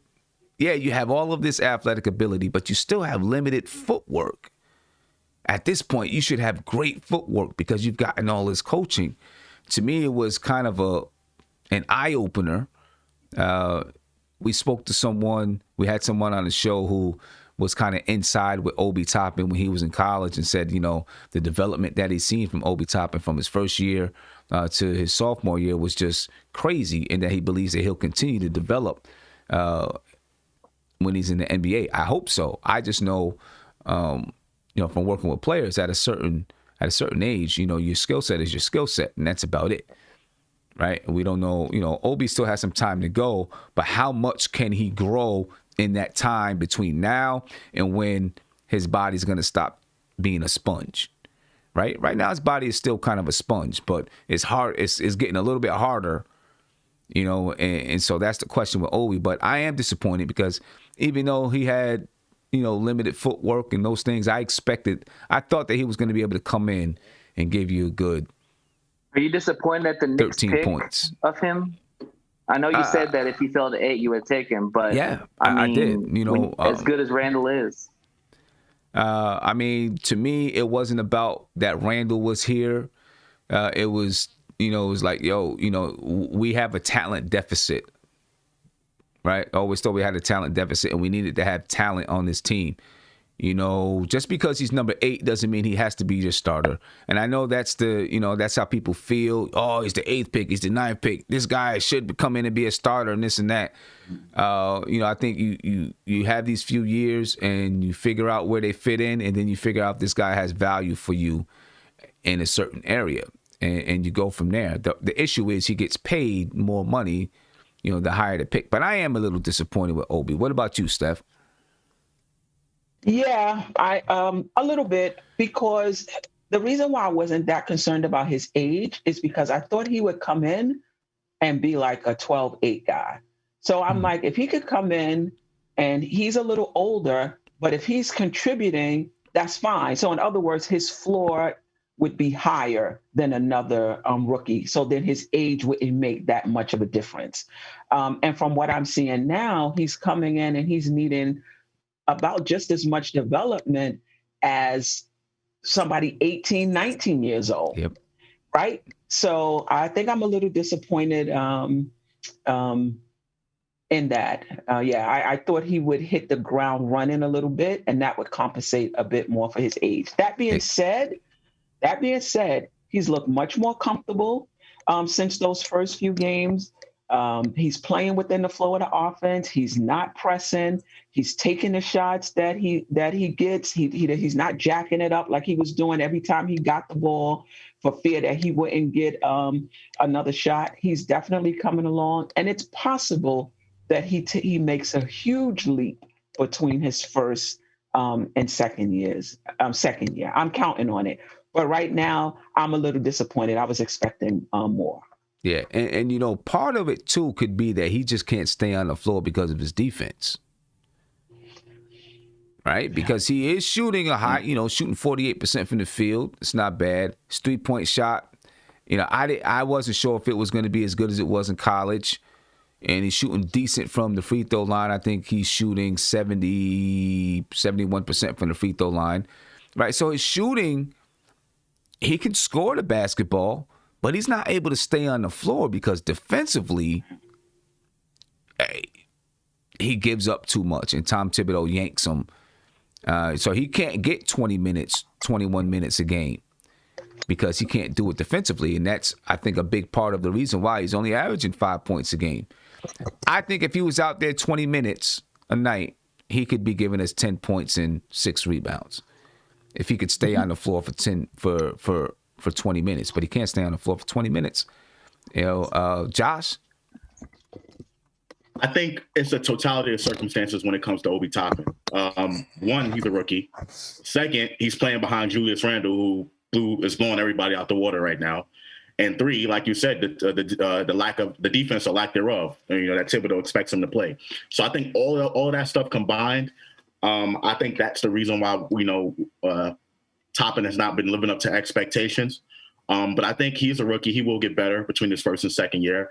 I'm definitely counting on that. And I think, we just got to give it some time with Obi Toppin, especially because the way Randle's playing. And I personally believe that, if he loses a couple pounds, he can go down to the 3. That's where I would like to see Obi Toppin. I would like to see him at the 3. I feel like he's very limited in what he can do in the post. He's athletic, high flyer. You know, I really just don't like Obi Toppin in the post. That's just my opinion. I really don't. Yeah, but can he? I mean, I agree about the post, but can he defend the three? I feel like he'll get out there on an island and get demolished. Talk about footwork. So you think he's like Kevin Knox at the three, right? Oh, I think he's worse. Worse. Worse. I think he's worse.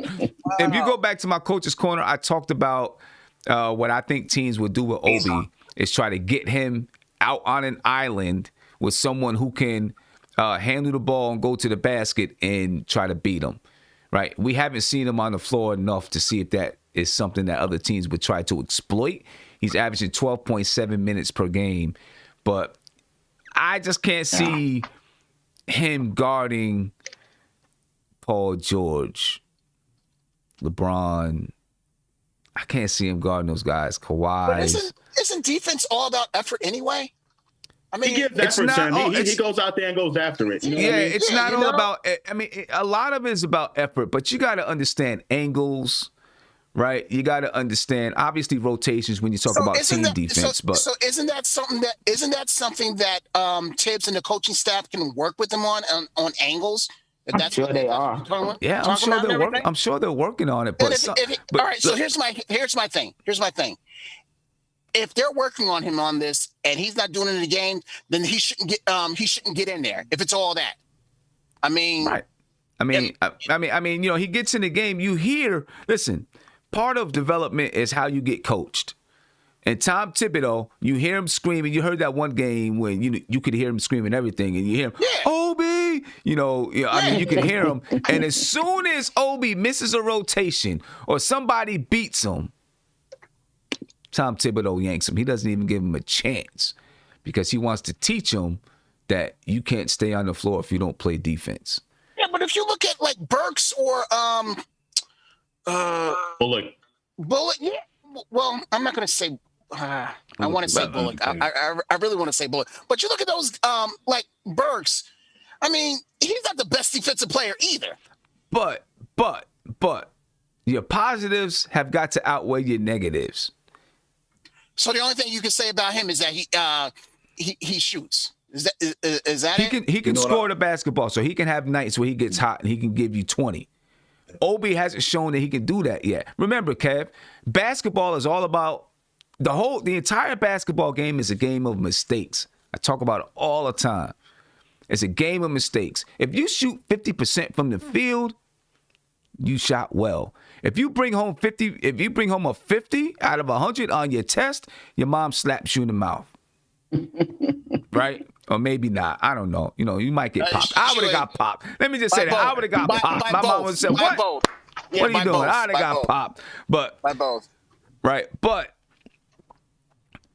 you know, basketball is a game of mistakes. It's all about mistakes. So your positives have to outweigh your negatives. You got to make more good plays than you make mistakes because you're going to make mistakes in the game. Everybody is, no matter what. It's going to be a rotation. You're going to miss a rotation. You're going to miss shots. You're going to turn the ball over. What you do positively has to outweigh what you do negatively. And someone like Alec Burks can score.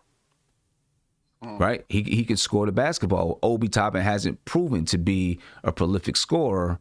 Alec Burks, he's not prolific all the time, but at times he can be prolific. Lightning in a bottle. Hey, Sam, you know I heard him too, not making an excuse. But I think that first game of the season when he got injured, he was out all that time. That was the wrong time to get injured, especially for Obi Toppin. Out of all people who didn't need to get injured coming out the gate with without no preseason, without no summer league. Come out the gate, the first game of the season, and then get injured with a calf injury that you had in preseason. I'm hoping his second half of the season is going to be better than his first half. Right. I really do hope that he get the. Not that's the excuse, the reason why who he is. I'm just saying, but I can understand why. You know, like he's playing better now. He's playing better now. But I wish if he wouldn't have got injured, he might have been playing a little better earlier in the year and could have improved by now. But I think that injury out the gate set that boy back. I actually think too that Toppin, you're not really going to see what Toppin's all about probably till year 2. I just feel like, you know, he's going to have to take a whole season to really learn basketball, learn how to play, work on his footwork, work on his defense. But in year 2, if he still struggles, that's going to be concerning, because then he's going to be 24 years old. And you're talking about a guy who's going to have, is not Knox, because Knox is a lot younger than Toppin is, and he still hasn't developed. But I think year 2 is really where hopefully you see him really start gelling and coming out of his shell. That's the hope. Yeah. Okay. So let's. I was gonna say. Go ahead, JD. Go ahead, JD.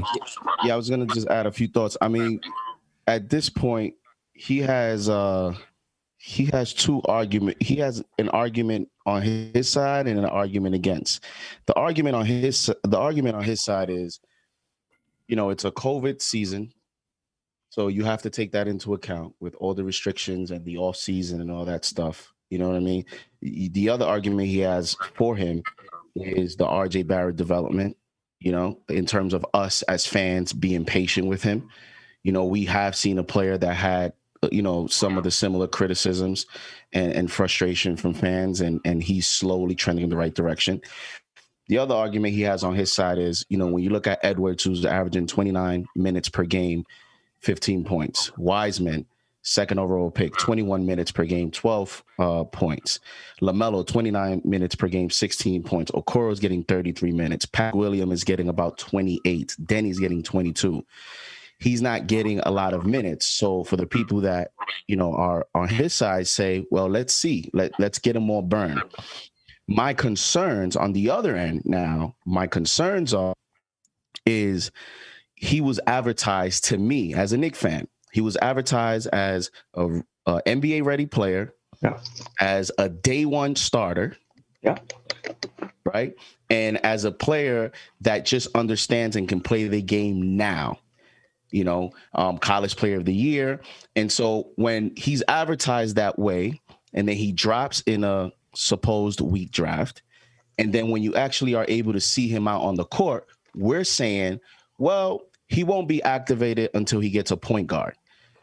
That's a concern to me, because if you're advertised as such, and now you're telling me that you need a specific player around you for you to reach your highest potential, then, it's like, okay, maybe you're not as what you were advertised. The other concern is when you just look, the eye test, you look at him on the court. My biggest concern right now for him is awareness. He doesn't seem aware about, concepts, schemes, positioning, technique. He seems a little behind there. So obviously I'm going to give him the benefit of the doubt, because, he's 23, but at the end of the day, when you see the evidence around you with other players, you just have to. I'm frustrated, but there's nothing I can do. So I'll give him the benefit of the doubt. But the concerns to me are very legitimate. Well, 2 out of your 3, I totally agree with. I agree with you, JD, especially about the point where you said that about the starter. We just didn't know, because let's be real. When we were supposed to be getting rid of, quote unquote, Randle, he was supposed to slide right in. Obi was. And now that Randle's doing what he's doing now, that's why he's not in that starting role right now. So Kev, I think he would have been more exposed if he was. Go ahead. Yeah, you would have. And when I say awareness, I know a lot of people. No. I agree with you. What you were saying about awareness, I agree with you on that. Totally. No, but I'm saying even so, I know when I say awareness, a lot of people are gonna immediately think defense, right? But I'm not even going as far as defensive awareness. I'm talking also offensive awareness, which was his calling card. We saw a lot of film in college where he had a strong post-up game, but in the NBA, he's looking for a post-up game almost by the three-point line. Like, he's at the top, he's at the top of the perimeter of the spacing of the court, and he's asking for the ball there. That's not strong awareness, especially when you have a mismatch. You should be looking. So he should be on the block, right? Right. And that's what I'm saying. So he's, I know he's in the NBA, so he doesn't have the strength, but also you can use certain technique. to get better positioning. And that is what I'm saying. Also on offense, his lack of awareness is what concerns me, because his offense should be NBA ready. That's what he was scouted as. Yeah, well, that's why I wanted him. We'll see. We'll see what's going to happen. That was my guy. I wanted Obi Toppin. Oh, you listen? I support every Knicks pick, so you know. I definitely want. I believe I know who Sim wanted. Sim wanted Sadiq Bey. How you feeling about that? Well, I didn't watch Sadiq Bey at A. See, don't you can't put. Come on, Milk Dud. Come on, Milk Dud. I told you. I didn't want him at 8. I didn't want him at 8. For me, it was Halliburton. I wanted Halliburton at 8. If Obi Toppin dropped to 8, then I wanted Obi Toppin. So I wanted Halliburton at 8, and I wanted to try to move up to get Sadiq Bey. That's what I wanted to do. I don't understand why y'all would take a shooter at 8. We needed shooters. Sadiq Bey was one of the best shooters in college. Sim, if you want Halliburton, I think we needed talent, and Obi Toppin was the best talent-wise, the best available player on the board. Yeah. I mean, so yeah, that's where I was. I wanted Halliburton at 8, but if Obi dropped, then I wanted Obi, and I also wanted to try to move up to get Sadiq Bey. And I also was okay if we would have gotten Sadiq Bey and the other short, quick point guard that's over in New Orleans right now. Kyra Lewis, right. Yeah. Right, so I was okay with doing that. But yeah, I did want to have Sadiq Bey on the Knicks. I thought that he was a perfect fit for this team. He would have been nice on this team. Yeah, he's going to be a problem in the years to come. And I think we also got to look at the Tibbs effect, because you know what? Knicks are in win mode now. They in win now mode. So a guy like this is kind of like the wrong time for Obi to really flourish, because Tibbs trying to run every game. If you make one mistake, he's snatching you. He's not even really getting enough time to make mistakes as a rookie because he gets the short leash. Now, but that was part of the reason. But that was part of the reason with drafting Obi, is that you thought this was a win now, not a win now team. He was a player made ready. A team that was going to be trying to win as many games as possible, and he was going to be able to come in and help you. That was the thought process behind them. But you know what's crazy? You imagine if Julius Randle were not having the season he was having. I know. And we were banking on Obi to be that guy. Oh man. Because I think the fact that Julius Randle is playing that well is, Obi's buying himself more time with Knicks Nation and yeah. We're kind of taking it easy. Not only Julius Randle, but Immanuel Quickley. Right? Immanuel Quickley so far this season, he's averaging 12.2 points per game, 2.3 rebounds. He's not. I need to check the assist. I might have that wrong. I don't think he's averaging 5.4. I know you talked about it. I wasn't here for it, but it is a crime that he's not on that Rising Stars team. It is a crime. Yeah. He's shooting 39% from the field, 38% from 3, and 94% from the free throw line. He's a top 3 rookie in the NBA. And let me check on no assists. I think I need to change no assist. But anyway, that composite guy. It's 0.5. It might be 0.5. It might be 0.5, boy, because that man likes to shoot the ball, man. He don't pass. Sim trying to get them to believe you're a point guard. But Immanuel Quickley, he's taking a lot of heat off of Obi Toppin too. Yes. Right. With what he's been able to do so far in the NBA. Let me see. I'm gonna start with you, Josh. Immanuel Quickley so far this season, first half. I think Immanuel Quickley's been tremendous. Just out the gate, his ability to just, take minutes away from both Frank and DSJ, like out the gate as a rookie. To me, that's what stood out the most. And I was like, this dude is something else. I think his ceiling for me, I compare his game kind of like a Trae Young. If he can get his handles together and get, be more comfortable with the basketball, dribbling and all that stuff, I say his game would be just like Trae Young's. I think he's a player that we definitely need to, look to keep around. I don't think he's going to be the point guard of the future for this team, because I don't think he is a point guard. I think he's more of a combo guard. 0.5 assist. Right, a combo guard. But again, I like what Quickley brings this team off the bench. It is inconsistent right now, but as time goes on, it will get more consistent, and we definitely going to have something with Quickley for sure. Yeah. I'm gonna come to Cornerstone because Quickley is in direct competition with Cornerstone's best friend. Frankie Swish. All right, so talk to me about Immanuel Quickley, man. And listen, Kev was heated the other day. Heated. When we were talking about the possibility that Immanuel Quickley could be moved for another player. Oh man. Kev almost had a meltdown on us. So I remember that. Yeah, I know you remember that. I know you remember that. Sim, that's why you took the day off. He messed up your voice with all the arguing y'all did. Right. JD, in all honesty, I was at a wedding, so that was the reason why I was out in Orlando. Yeah. So, and I did correct it, Cornerstone. Immanuel Quickley is averaging 2.4 assists per game, not 5.4. 2.4 assists per game. Moving on 12.2 points, 2.3 rebounds, and 2.4 assists per game while shooting 39% from the field, 38% from three, and 94% from the free throw line. Good thing he can get to the free throw line. Absolutely. I love this kid. I absolutely love this kid. He does everything scoring wise that will get you a basket. I love his floater. I know some people have complained about his floater, but my whole thing is if whatever works for you, you keep doing it. And so far it has worked for him. I love his aggressiveness. I love what he does. Him being, close to 100% from the free throw line. Because it's like it's automatic. It's like, looking at Steph Curry, shooting foul shots right now. That's how accurate he is. And I believe that in the years to come, he won't have so much. My only knock on him is his tunnel vision, because it seems like whenever he gets loose, he's always looking to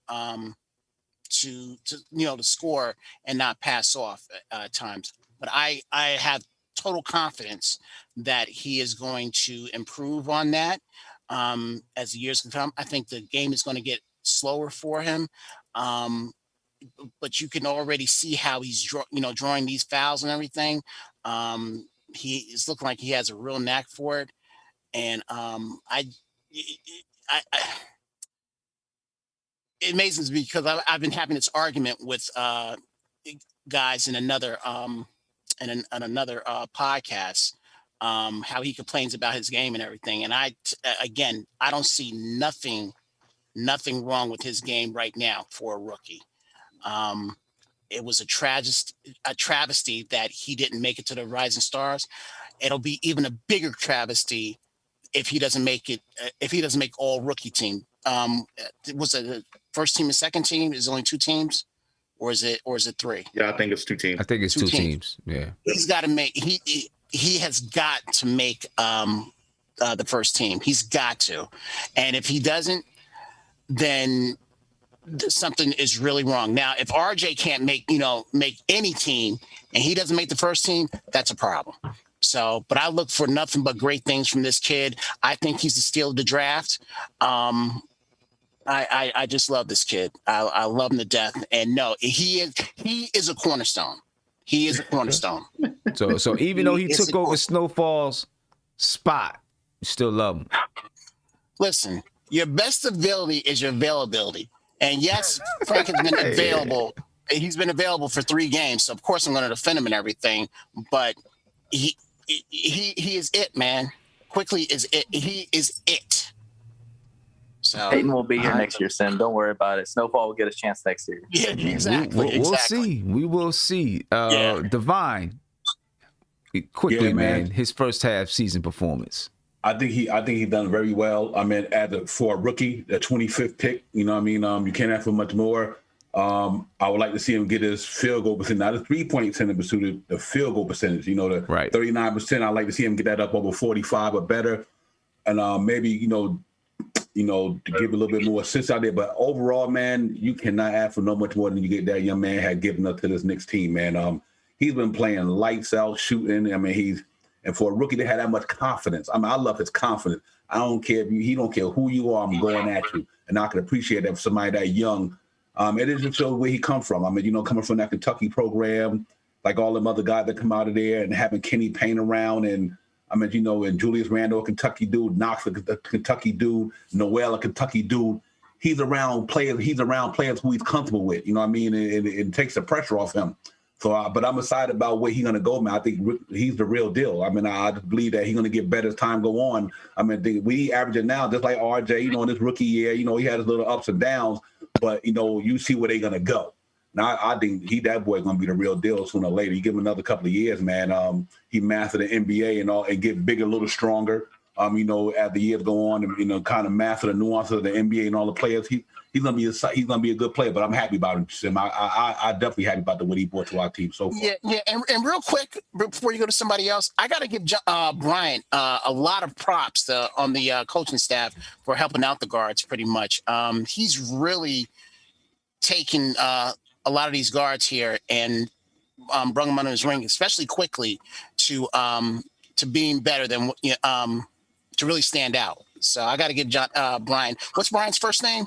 Johnny Bryant. Johnny. Yeah, I got to give Johnny Bryant his props, man. Yeah. And listen, with the way our second schedule has shaped up, Quickley's going to be an important piece, to our success in the second half of the season. So hopefully he'll be able to get some rest and come back and have some strong gains. We know it's going to be inconsistent. It's going to be up and down with him. Hey, he ain't at the Bahamas right now. Right. We're definitely going to need him. Go ahead, Nate. Yeah, I mean, this guy, I'll be honest with you, man. I did not know who the hell this guy was when we drafted him. I had to look at tape and everything. And I usually watch SEC basketball, but this guy did not get on my radar. Very impressive player, plays like a vet. The way he can get like those fouls, like Harden and Luka does, that's a good start right there, because he's already getting those calls at a rookie, and he shoots at a high clip at the free throw. I'm gonna go on a limb and say this guy could be Bradley Beal in 5 years. Whoa! the way he scores, know, man. No. Hear me out. The way he scores, he can score instantly. He can score from three. He can score with that floater. The only thing he really needs to work on is maybe a jump shot. I would like him to get a little bit of a mid-range jump shot. But this guy can put it in the bucket, man. That's what Bradley Beal does. Bradley Beal does. He makes buckets. This guy can put a bucket. You got Quickley averaging 35 a game in the next. I'm not saying 35. I mean, Bradley Beal's having a hell of a season. But what I'm saying is, he can Bradley Beal. That's what he's doing. He could be along the lines of him, like early on Bradley Beal. Bradley Beal's really gotten a lot better. But like maybe 20, 25 points. Oh, I think he could average that easily, no doubt, if he starts. The question is, when's that's going to happen? I don't know. Hopefully soon, but we'll see. I mean, listen, it's not that many people in the league that average 35, bro. Well, that's true, but his team sucks, so he has to have 35. I mean, but it's not that many people in the history of the NBA that average 35. Yeah. So Jordan put up 37. I think that was Jordan's best season. Yeah, I don't know if he's averaging that. Could he be a 20-point scorer one day? Absolutely, I think he could. Yeah. Absolutely, well, you just never know. You just never know. This guy can score buckets very quickly and very, very efficiently at times. So you never know. Nathan, the rest of his. Oh, go ahead. No, go ahead, Steph. Go ahead. The rest of his game needs to grow, though. I like him. I think that was a good pick for the Knicks. I like the way he comes in. He shoots for us. He gives us offense. And on this offensively starved team, we need it. And I appreciate that about him. But at the same time, in terms of his growth, I don't like when he's just dribbling around like a mini Burke out there, just dribbling around, putting his butt out, trying to find seeking a foul. I would like him to be a bit more decisive. I like him to be a bit more decisive. And as you're going to the hole, if you feel somebody on you, then draw the foul. Right. That's fine. But he's actually can take a shot, doesn't take the shot because he's seeking for a foul. I don't like He dribbles around like he thinks he's a point guard. Right. Well, listen, I like the way Tibbs is playing him because for him to play the point, and I'm not saying he'll never be a point guard, but he's going to have to learn when to shoot and when to look for others. And that's really tough. Dame has been able to figure that out. Curry has been able to figure that out. But that's not an easy thing to figure out if he's going to be a point guard in this league. His defense has to get better. His playmaking has to get better. And I think his shot selection has to get better. Yeah. I mean, I know people are excited when they see him just come down and chuck up shots, 5 shots in a row. But I get more excited when I see the offense running and the ball gets to him. He passes it in. It comes back out. He takes the shot. Because I feel like if you're going to be successful in the NBA, you're going to need to be able to play off of people. Yeah. So when the offense is running like that, that's what I feel more excited about Quickley than when he's just dribbling all around, putting up shot after shot as if he's the only person on the court. Yeah. But he was a good pick for the Knicks. And he has value, whether he stays with us or they use him as an asset. Either way, I'm happy. Yeah, and I think everything that you just said, Steph, I think is what is going to either he's going to take steps forward in his career or not. Right? Is he just going to always be a guy that comes in and you use him to give you some quick buckets and then go back to the bench, or is he going to develop and become a guy that you really need to stay on the floor almost at all times because he's such a triple threat? He can get it to the open guy. Right. You know, he can knock down a three. He can go to the basket. You know, he never, ever goes all the way to the basket. He's always shooting that floater. And I think that takes away from his ability to kick it out to open shooters, right? Because by the time he gets to that foul line, he's ready to get it up and float it up before the defense even commits. Right. And so that takes away the ability to get it out. And guys don't even have to fully commit to him. They don't even have to fully commit to him. They can show a little bit and get back out because they know he's going to shoot that floater. I think he's got to figure out how to get a little bit deeper into the paint, let guys commit, and then get the ball out. So I think that's going to define his career. Right. Can I say one thing? Yeah. Go ahead.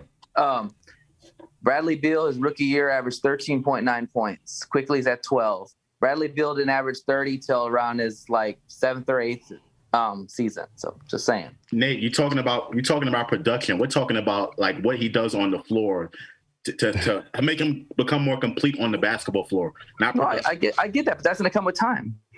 I'm just saying. But that's what we're talking about. If he's able to develop those other things, on a scoring level, he's on pace with Bradley Beal. That's all I'm saying. Nathan's a lot of guys. So by your logic,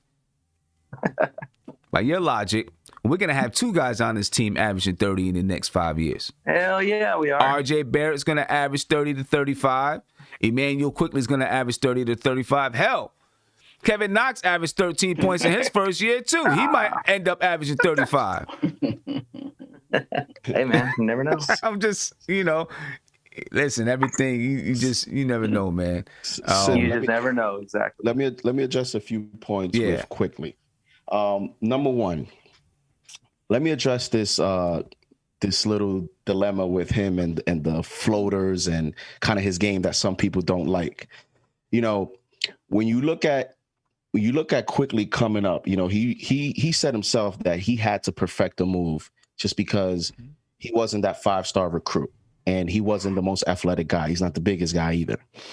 When you look at other sports, like you look at baseball, you look at Dustin Pedroia, for those of you that follow baseball with the Red Sox, short guy, had to play nitty gritty. He had to play. Nobody follows the Red Sox, man. Get out of here. No.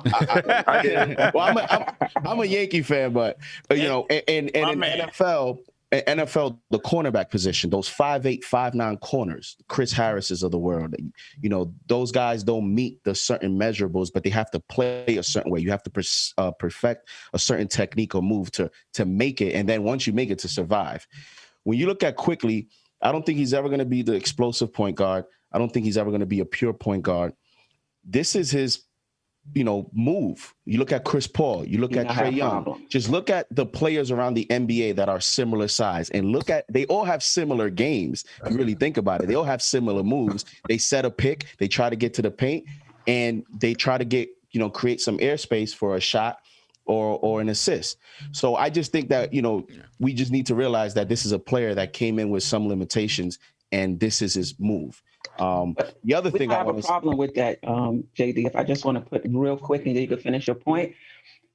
He's going for a floater right soon as he crossed the free throw line, where he has the space to pull up for a mid-range jumper. So I get it with the floater. He had to develop that. When you get in further into the paint and the bigs are there, yes, you're going to need something. But he's taking a floater at the foul line where he has the space to pull up and take a mid-range shot.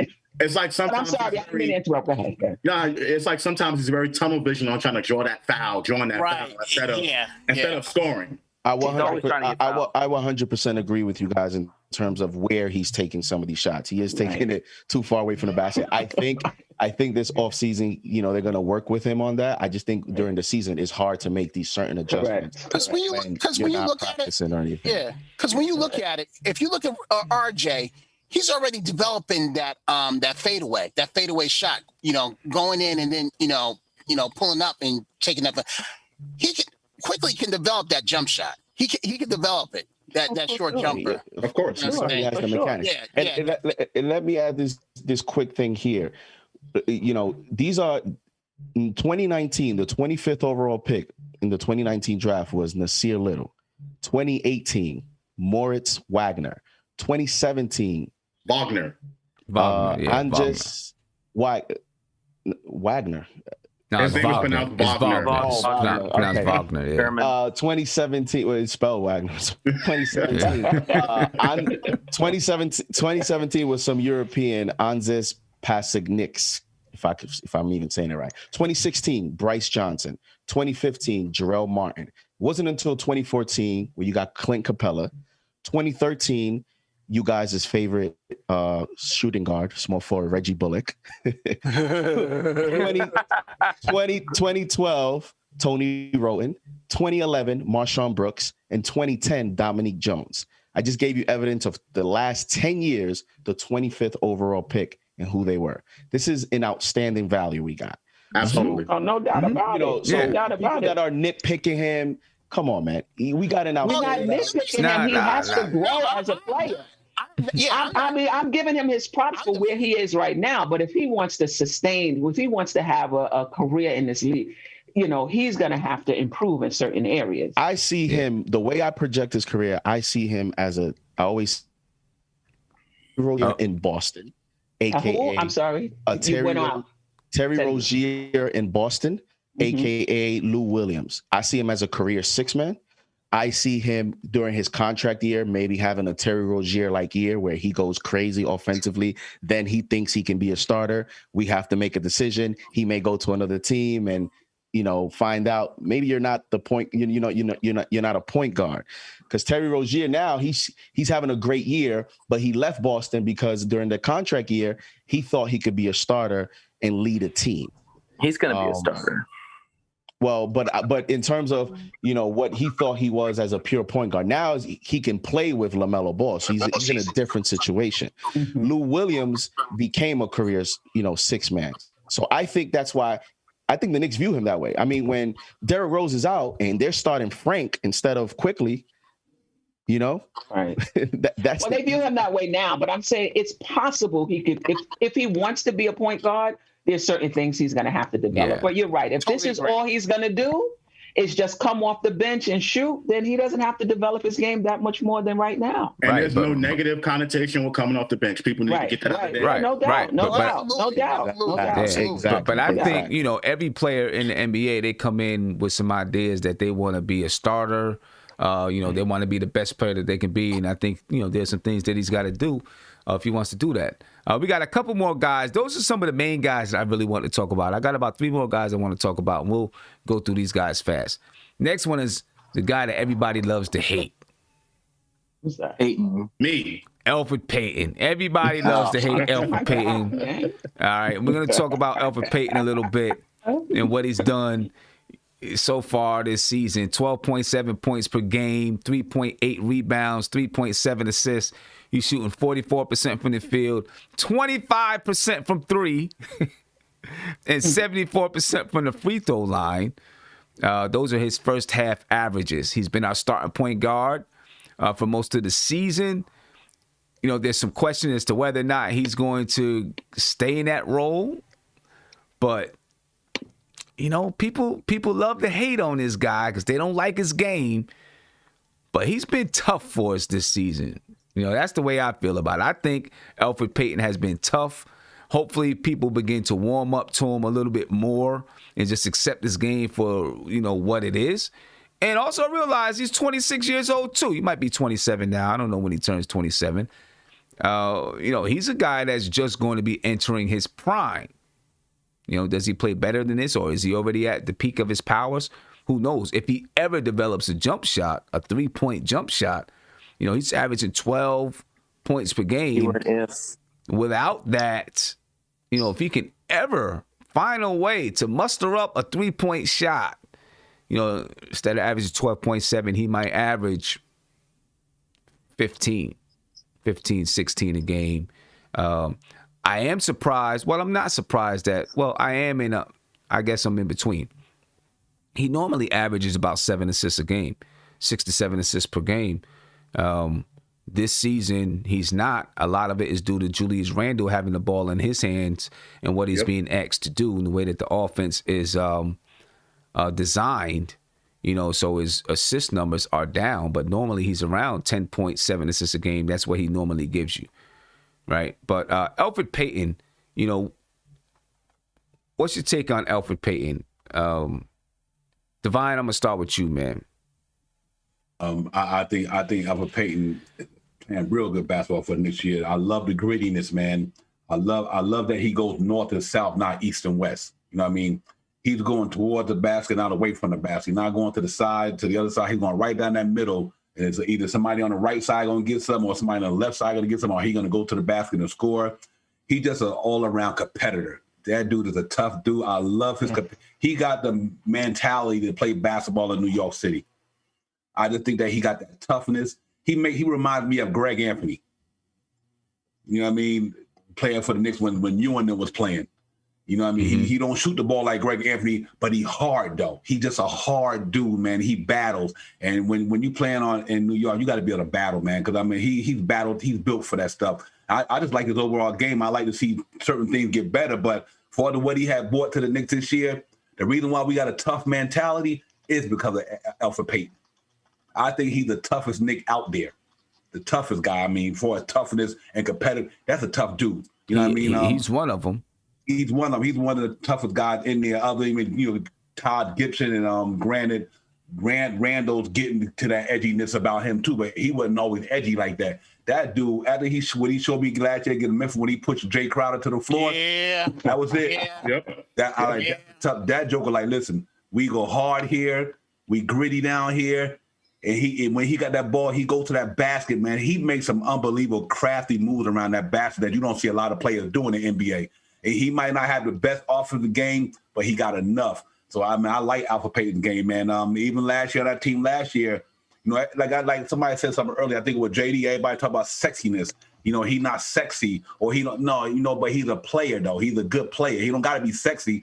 You know, he could play the game. That's what I like about him. So he's been a big part of the reason why. Think about it, Nick. Before Derrick Rose got there, Elfrid Payton was the point guard that was keeping us playing the way we was playing. You know what I mean? Mm-hmm. You got to give him his props for that. You know, Quickley would just, granted he in the second unit up and down, but Elfrid Payton, he was consistent with the Knicks all year long. That in that starting unit. So I love his game. If they bring him back, even if he's not starting, they feel like he can contribute to this team, which I think he can. I'm all for Elfrid Payton staying around, because I just think the dude brings a lot to the table that don't show in the stat sheet. You know what I mean? I guess that's what I'm trying to say. A lot of stuff, the things that he do don't show up in the stat sheet per se. You know what I mean? And that's what I like about his game, man. He's a real good competitor, for real. Yeah. And it's funny, you know, I see people in the chat, you know, he wouldn't be a starter. In the NBA. 15-55. He wouldn't be a starter on 45% of the teams in the NBA. So then that means he'd be a starter on 55% of the teams in the NBA, right? If he wouldn't be a starter for 45, right, then he might be a starter for 55%, which is the majority of the teams. Get your numbers right. If you're going to make if you're going to try to diss him, at least have your numbers right. It's not all about if he would be a starter on another team or not, though. I understand what you're trying to say, Heartbeat, but it's not about that. It's about, does he fit as the starter on this team? That's really all it's about. Does he fit with us as a starter on this team? And this is what we have for right now. Do they upgrade? Maybe they do. But Elfrid Payton, I mean, he brings you a lot of toughness, like Divine's been saying, and he's part of the reason that this team goes, in my opinion. And people, I know a lot of people don't like it, but he brings you a lot of toughness, man.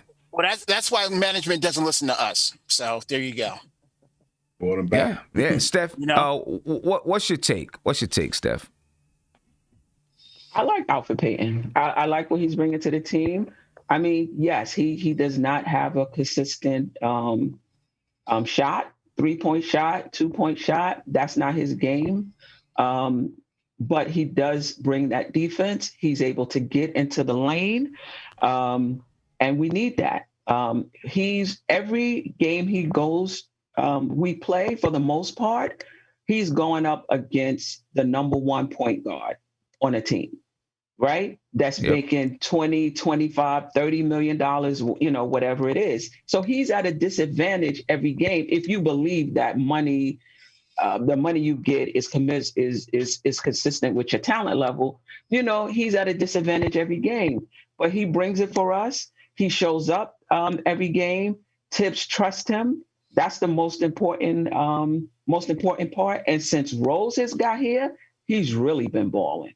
He's been playing. I mean, 20 points without a jump shot, without a three, you putting in some work. So I don't have a problem with him. Do we need an upgrade at the point guard position? Yes, we do. But this is where we are right now. And I think he's the best option for us. Listen, even if him and Rose are going to split minutes. So if Rose starts and he goes to the second unit, it's still going to be the same amount of minutes. It's not going to be that much difference in terms of how many minutes he gets. Tibbs trusts him. He's going to get his 20-something minutes a game, whether it's with the first unit or the second unit. He's not going to be out of the rotation.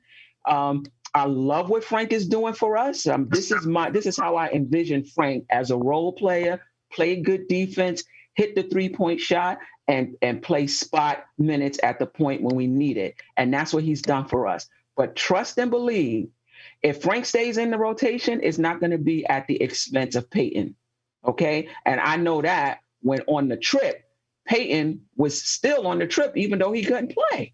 They was seeing at the last minute would they be able to get him in the game. So I like what he's doing for us. We can upgrade in the off season, but for right now, him and Rose are going to split those minutes, and I'm okay with that. Yeah. I mean, I'm okay with everything that Elfrid Payton is doing, man. I'll take one more. Josh, if you just have something quick you want to say with Elfrid Payton, then we're going to go on to Snowfall. Real quick. Elfrid Payton's making $5 million, and he is outplaying that $5 million contract by a lot. Okay. And my thing is, with Knicks fans, what kind of point guard do we want? We say we don't want Elfrid Payton to shoot the ball 18 times. You know what I mean? But when he shoots the ball 18 times and he makes 10 of them, that's 20 points. That's 20 points right there. So that's well above average. That's above 50%. So what kind of point guard do we really want? Do we want a point guard to have the ball in his hands the whole time, or do we want a point guard to be conservative? So I think Knicks fans really, they just hate him because his name is Elfrid. That's what I really think it comes down to. Elfrid. And his face is kind of like lazy or whatever. But Elfrid Payton's definitely outplaying his contract. Lazy.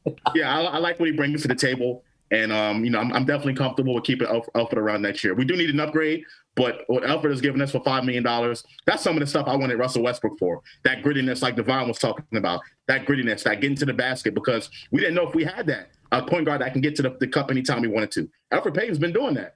You know what I'm saying? So to me, Elfrid Payton's definitely an important part of this team. And prior to him getting hurt, he was the second best player on the team behind Julius Randle, in my opinion. Oh, no doubt about it. He was that second best player. Just them layups. I mean, I know, I get it. You know, he misses. He misses those layups. That's all it is. That's all it is. He's still, his percentage is still good. Sam, remember you pulled up that stat? Yeah, he's right. Right. There. You pulled up that stat, and then he's right there with some of the other point guards in the league. Yeah, when shooting, from 5 feet and in, he's right there with some of the, shooting. I have to look at it what it is now, but at that time it was like 50%. It's hard to believe because it seemed like he's always missing. Right. Imagine if he was making them, though. Imagine if he was making those easy layups. Then what are we talking about? I know. Knicks fans still wouldn't even like him. Let's talk about Snowfall. Yeah, I mean, listen, his last 5 games and before even these games, I'm just looking at the last 5 games right now, but before even these games, he shot, 41% from the field and 54%, 50%, 42%, 50%. And people look, like you were saying, Josh, people say, it took him 20 shots to make 20 points. But if a guy doesn't make 3-point baskets and he's not getting to the line, 10 for 20 is still 50%. Right? 10 for 20 is still 50% from the field, and that's going to equal 20 points. You know what I mean? Just because it took you 20 shots to get 20 points does not mean it was inefficient. It could still be efficient if you're only making 2-point baskets. We'll see what happens, later on. I am one that believes that Elfrid Payton's going to be here next year. No. Yeah, I think he's going to be here next year. He may not be the starter. I don't know if he's going to be the starter. He may not be the starter, but I think he's going to be here next year. You know what I mean? Real quick, Be a very good back. I gotta jump on at 8:30. I'm gonna jump on at 8:30, so I'm gonna head on off before y'all get into the Frank talk. So I can get my stuff together, get ready, go take a shower and all that good stuff. But I'm on at a long day work, you know what I mean? But I'm on at 8:30, man. The night show, man. Y'all welcome to jump on, and I'll be on there, man. And to have a little fun tonight, man. Just to continue what Sim doing. And just have some fun tonight. But good show tonight. Salute to everybody, man. And whoever gonna be around, see y'all tonight at 8:30. All right. All right. We only got 2 more guys we're gonna do. Then we're getting up out of here. So we're gonna talk about Snowfall right now. I'm coming to you, Kev. You already knew I was coming to you first. Yeah, this is his Snowfall. segment. So Frank Ntilikina. Franklin. What? He's averaging 5. Hold on. Let me read this out. He's averaging 5.8 points per game. Okay, 5.8 points per game. How many minutes, Frankie Sim? How many minutes? Snowfall Ntilikina. Okay, 1 rebound per game, 1 assist per game. He's shooting 49% from the field. He's shooting 62% from the 3-point line. Hey, 62%. He's shooting 60% from the free throw line, and of course, one of the big things about his game this year is that improved 3-point shooting. Frank Snowfall Ntilikina. Frankie Switch. It's no secret. It's on you, Kev. I mean, go for it. It's no. Yes. Kev, I got the pillow here because I know this is gonna be sweet, so I'm just laying down. And long. Yeah. Hey man, it's no secret. He was drafted at He was drafted 8 or something. 8. Like that. He was drafted 8 and was expected to be the starting point guard. Supposed to run the triangle. Didn't happen. But everyone loved him for his defense. His offense had to come around. They knew that he was a project. And that's all he's done. What's fact is he's been through Hornacek, been through Fizdale, been through Miller, and now Sim, you ain't right. And all of them passed. Sim loved all that. Come on. Right now, so in all honesty, my opinion, I don't think he's had a fair shake by the coaches. Not even close at all. And by the fans as well. Come on. So now he's in. Now he pretty much knows his defining role. He can play point guard here and there, but he's a 3-and-D guy, and that's all you need. Right. And for the minutes that he's had, he's proven that he could play in this league and play on this team. And that's all I got to say. The proof is in the pudding. And you saw last night if Quickley and Obi and all them and Burks didn't mess up, he probably would have got more time, last night, but it didn't happen. I mean, he should have had a 4-point play, but he had 9 points. It's all right. It's all good. Listen, this is it, man. This is your guy. This is your glue guy. I do think that Frank has proved that he can be, as long as he continues to knock down that three, he can be an excellent 3-and-D guy. Absolutely. And replace either Bullock or Burks, at the end of the season. You know what I'm saying? Replace one of those guys, or if one of those guys, I think what Frank has done so far in his time back has let management know, you know what, we can probably move Burks or Bullock in a trade or something like that and be okay, because Frank Ntilikina can come in and play defense and knock down that 3-point shot. So I think what I like about Frank is that how he you give him an assignment and he's going to follow through with it. You ask him to stick whoever, he'll move through those picks. He'll, he gets around him. I think the best out of everyone that we have on the team. He moves around those picks, and he's just really sound defensively. And I think he can. My opinion, I think he's better than Reggie Bullock. So I wouldn't mind him starting as well. So hey Kev, when the Knicks trade Frank, I'm gonna buy you a box of Kleenex because I already know you're gonna treat him like he was Ken. I'm gonna buy you a box of Kleenex. Because watch you go somewhere else and really flourish. Yeah. And then what you gonna say, Josh?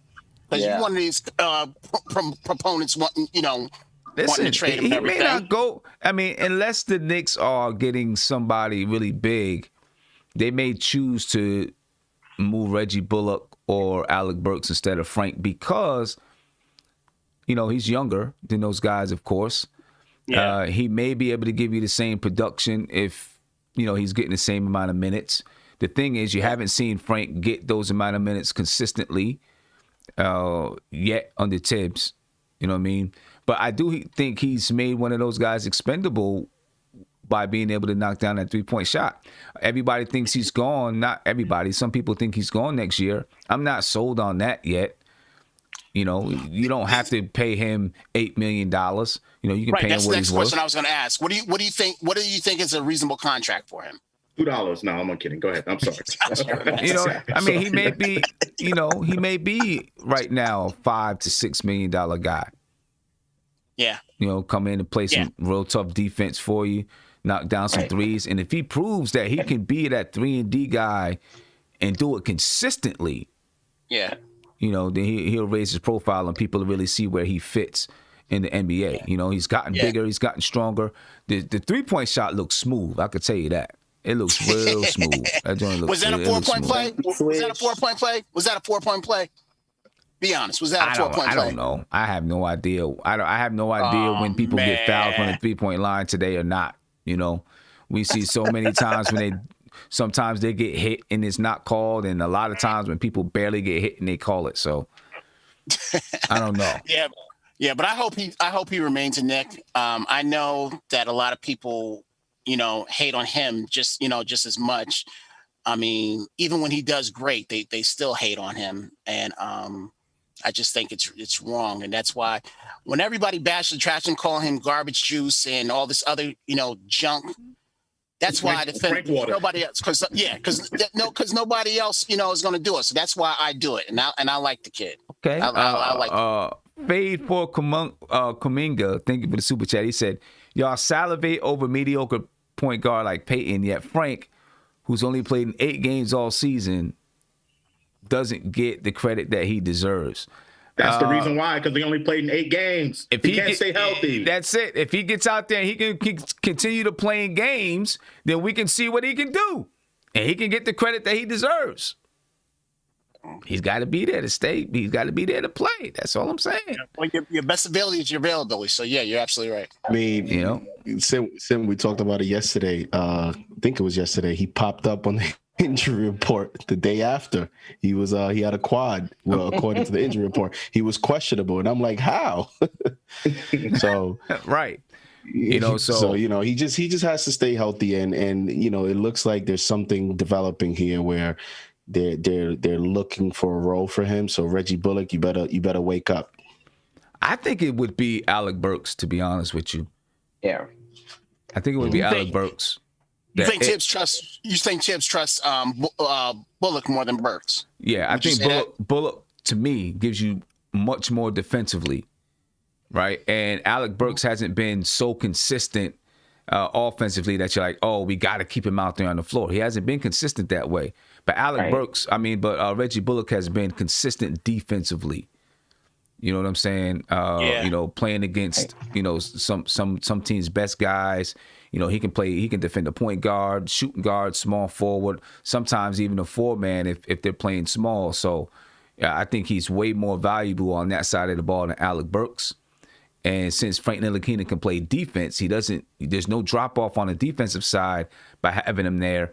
The only thing is, can he continue to knock down that 3-point shot? And here's another thing that why I wouldn't mind having him in that lineup instead of Burks. If either Rose or Payton, either one of those guys end up in the second lineup, which one of them will, both of those guys like to have the ball in their hands to make things happen.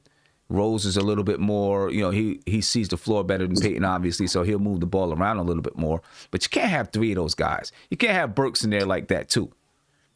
You know what I'm saying? Right. So now, you know, you got Rose, Quickley, and Burks. Yeah, no wonder why Obi ain't touching the ball or your other big man ain't touching the ball. You know, if you take Burks out and put Frank in there, who is more the kind of guy that's going to, I'm happy with chilling here in the corner. And he'll get him involved too. He'll get Obi involved. He'll get him involved a little bit. Absolutely. You know, so, you know, he chill in the corner and then he can let it go. And that's why I say Snowfall. See, Kev, you thought I was trying to diss him, right? You knocked down that 3. That's Snowfall. I know you wasn't. If you call them, if you call them French fry or French toast, then that'd be a problem.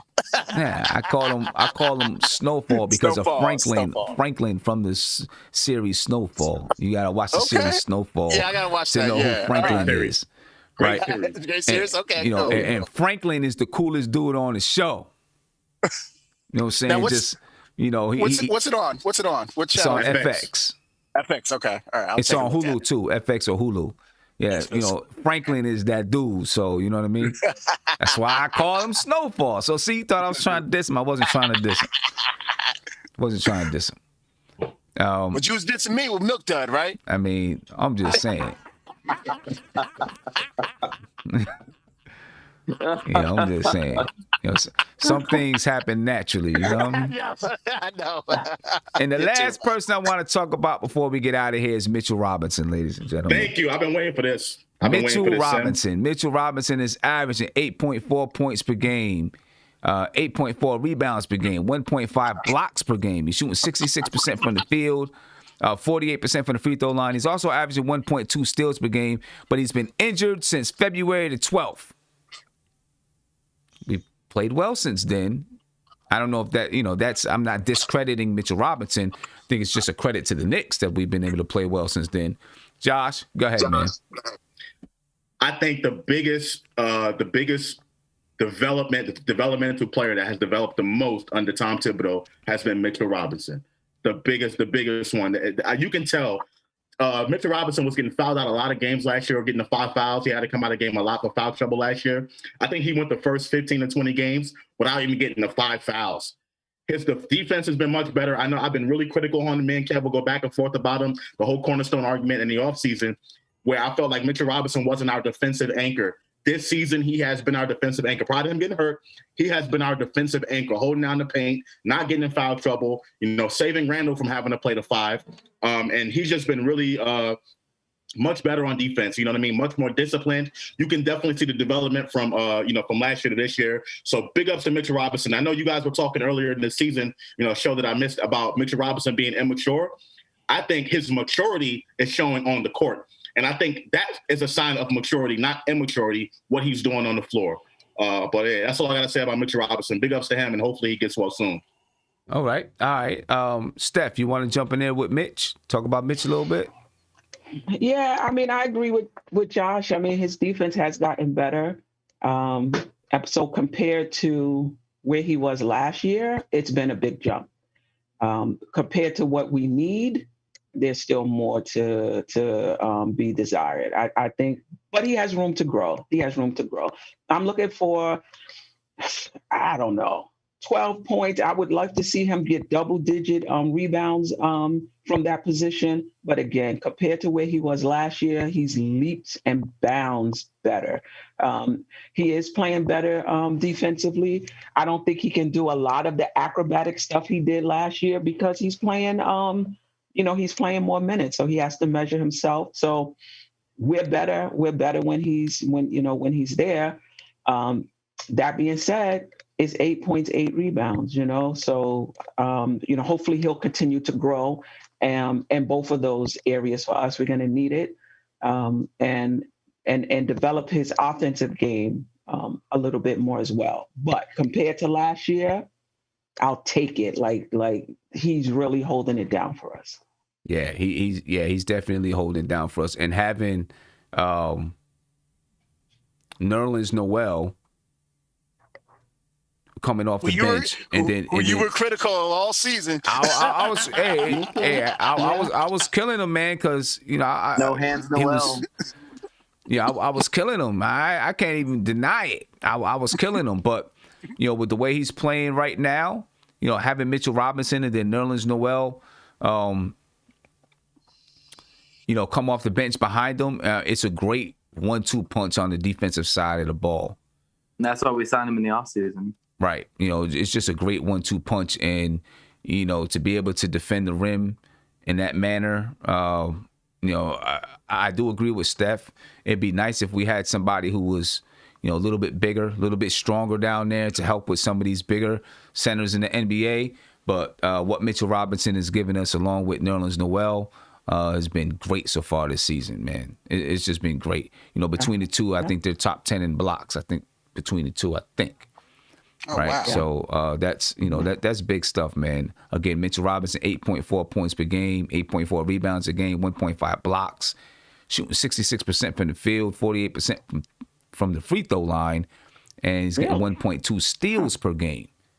Like to see that free throw line percentage go up a little bit, but he's a kid. He's a kid that's in development. A guy that basically came straight out of high school to the NBA. So he's got a lot of growth left for him. He's only 21. Wow. Right? I think he's only 21. Wow. Maybe he's 22 now, but I think he's 21. Yeah. JD, what's your take?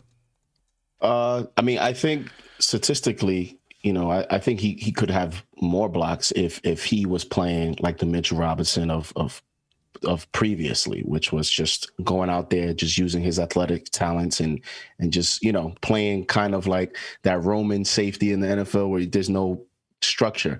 I think part of his production this year is kind of by design with Thibodeau's system and them talking to him privately and trying to develop the other sides of defense, other nuances like technique, understanding rotations, because Thibodeau likes to think that he likes to say the center position in his system is like the quarterback, and so you have to know where everyone in front of you, what their assignments are, so that how to rotate and what your assignment is.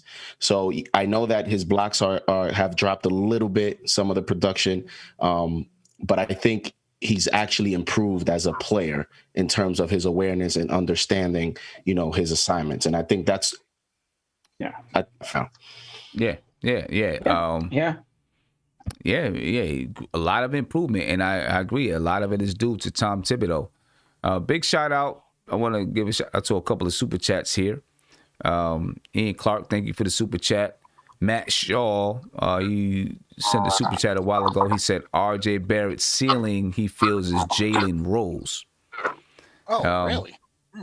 Okay. It could be a little bit slower Jalen Rose maybe. I see where you're going with it though. Ishmael Rivas, he said great show. Thank you.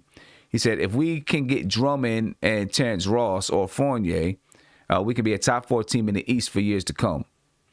And then he asked, would you sign Blake Griffin? And my answer is no, I would not sign Blake Griffin. Hell no.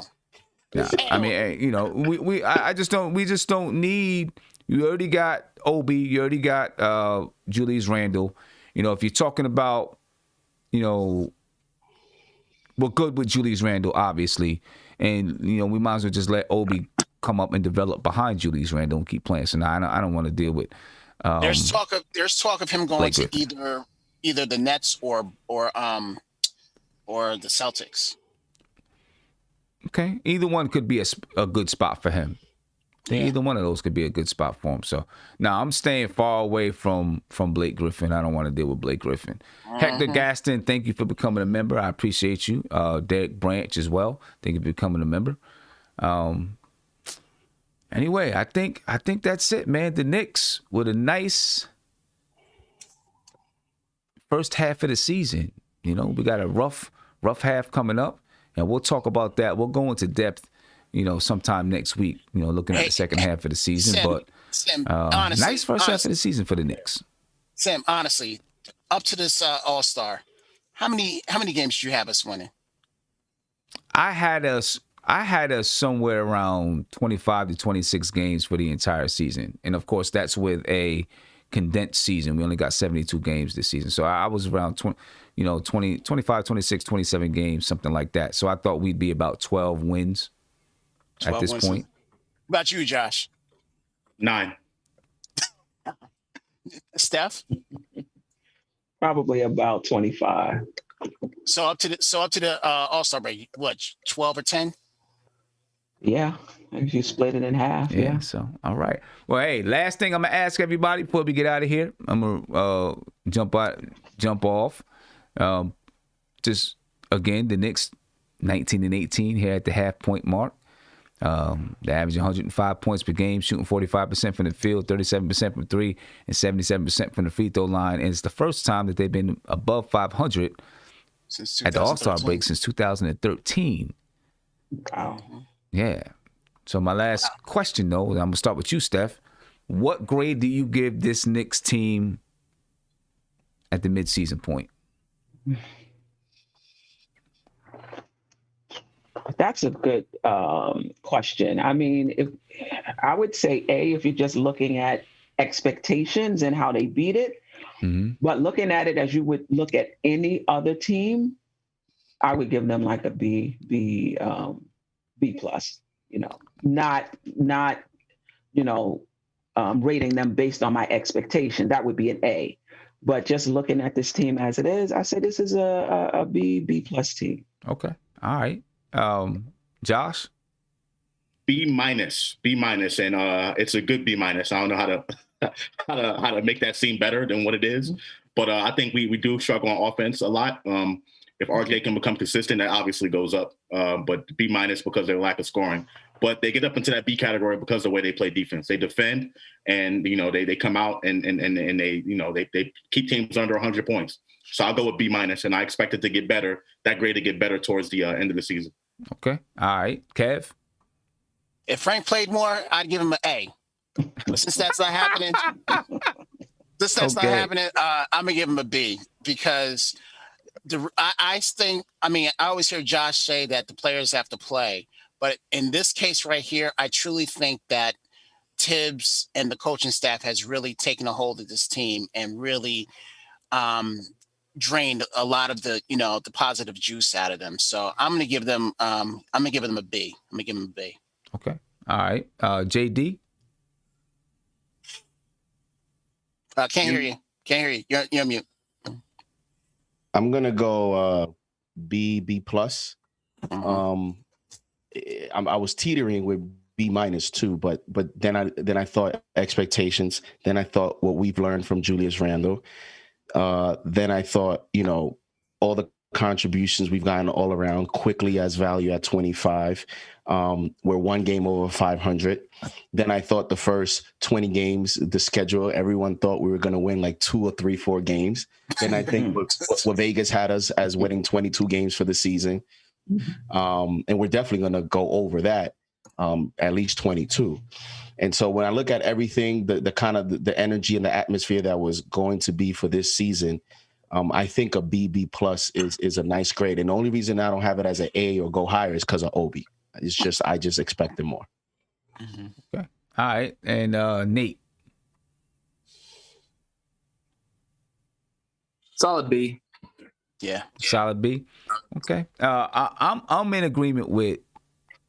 I agree with both Steph, and Josh. I guess I agree with just about everybody, though. If you're grading on expectations, it'd have to be an A if it was grading on expectations. But when you're comparing them against other teams in the league, I'm about a B- as well, right? With room, giving them room to grow and thinking that they can move up to a B+ or something like that. And if they really exceed our expectations, maybe move into that A category. Simply because, there are a lot of things, like we said earlier, where they could have pulled out wins, but they had some games where they really had some bad defensive lapses. Obviously some games where they really came out and put it all together. Seeing a lot of growth from Mitch.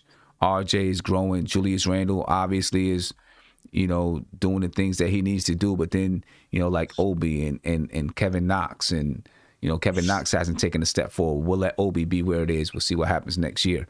So I think the coaching staff, to me, definitely gets an A for me, because I'm seeing growth from players, and I'm seeing growth from the team. Overall, though, I give it a B-.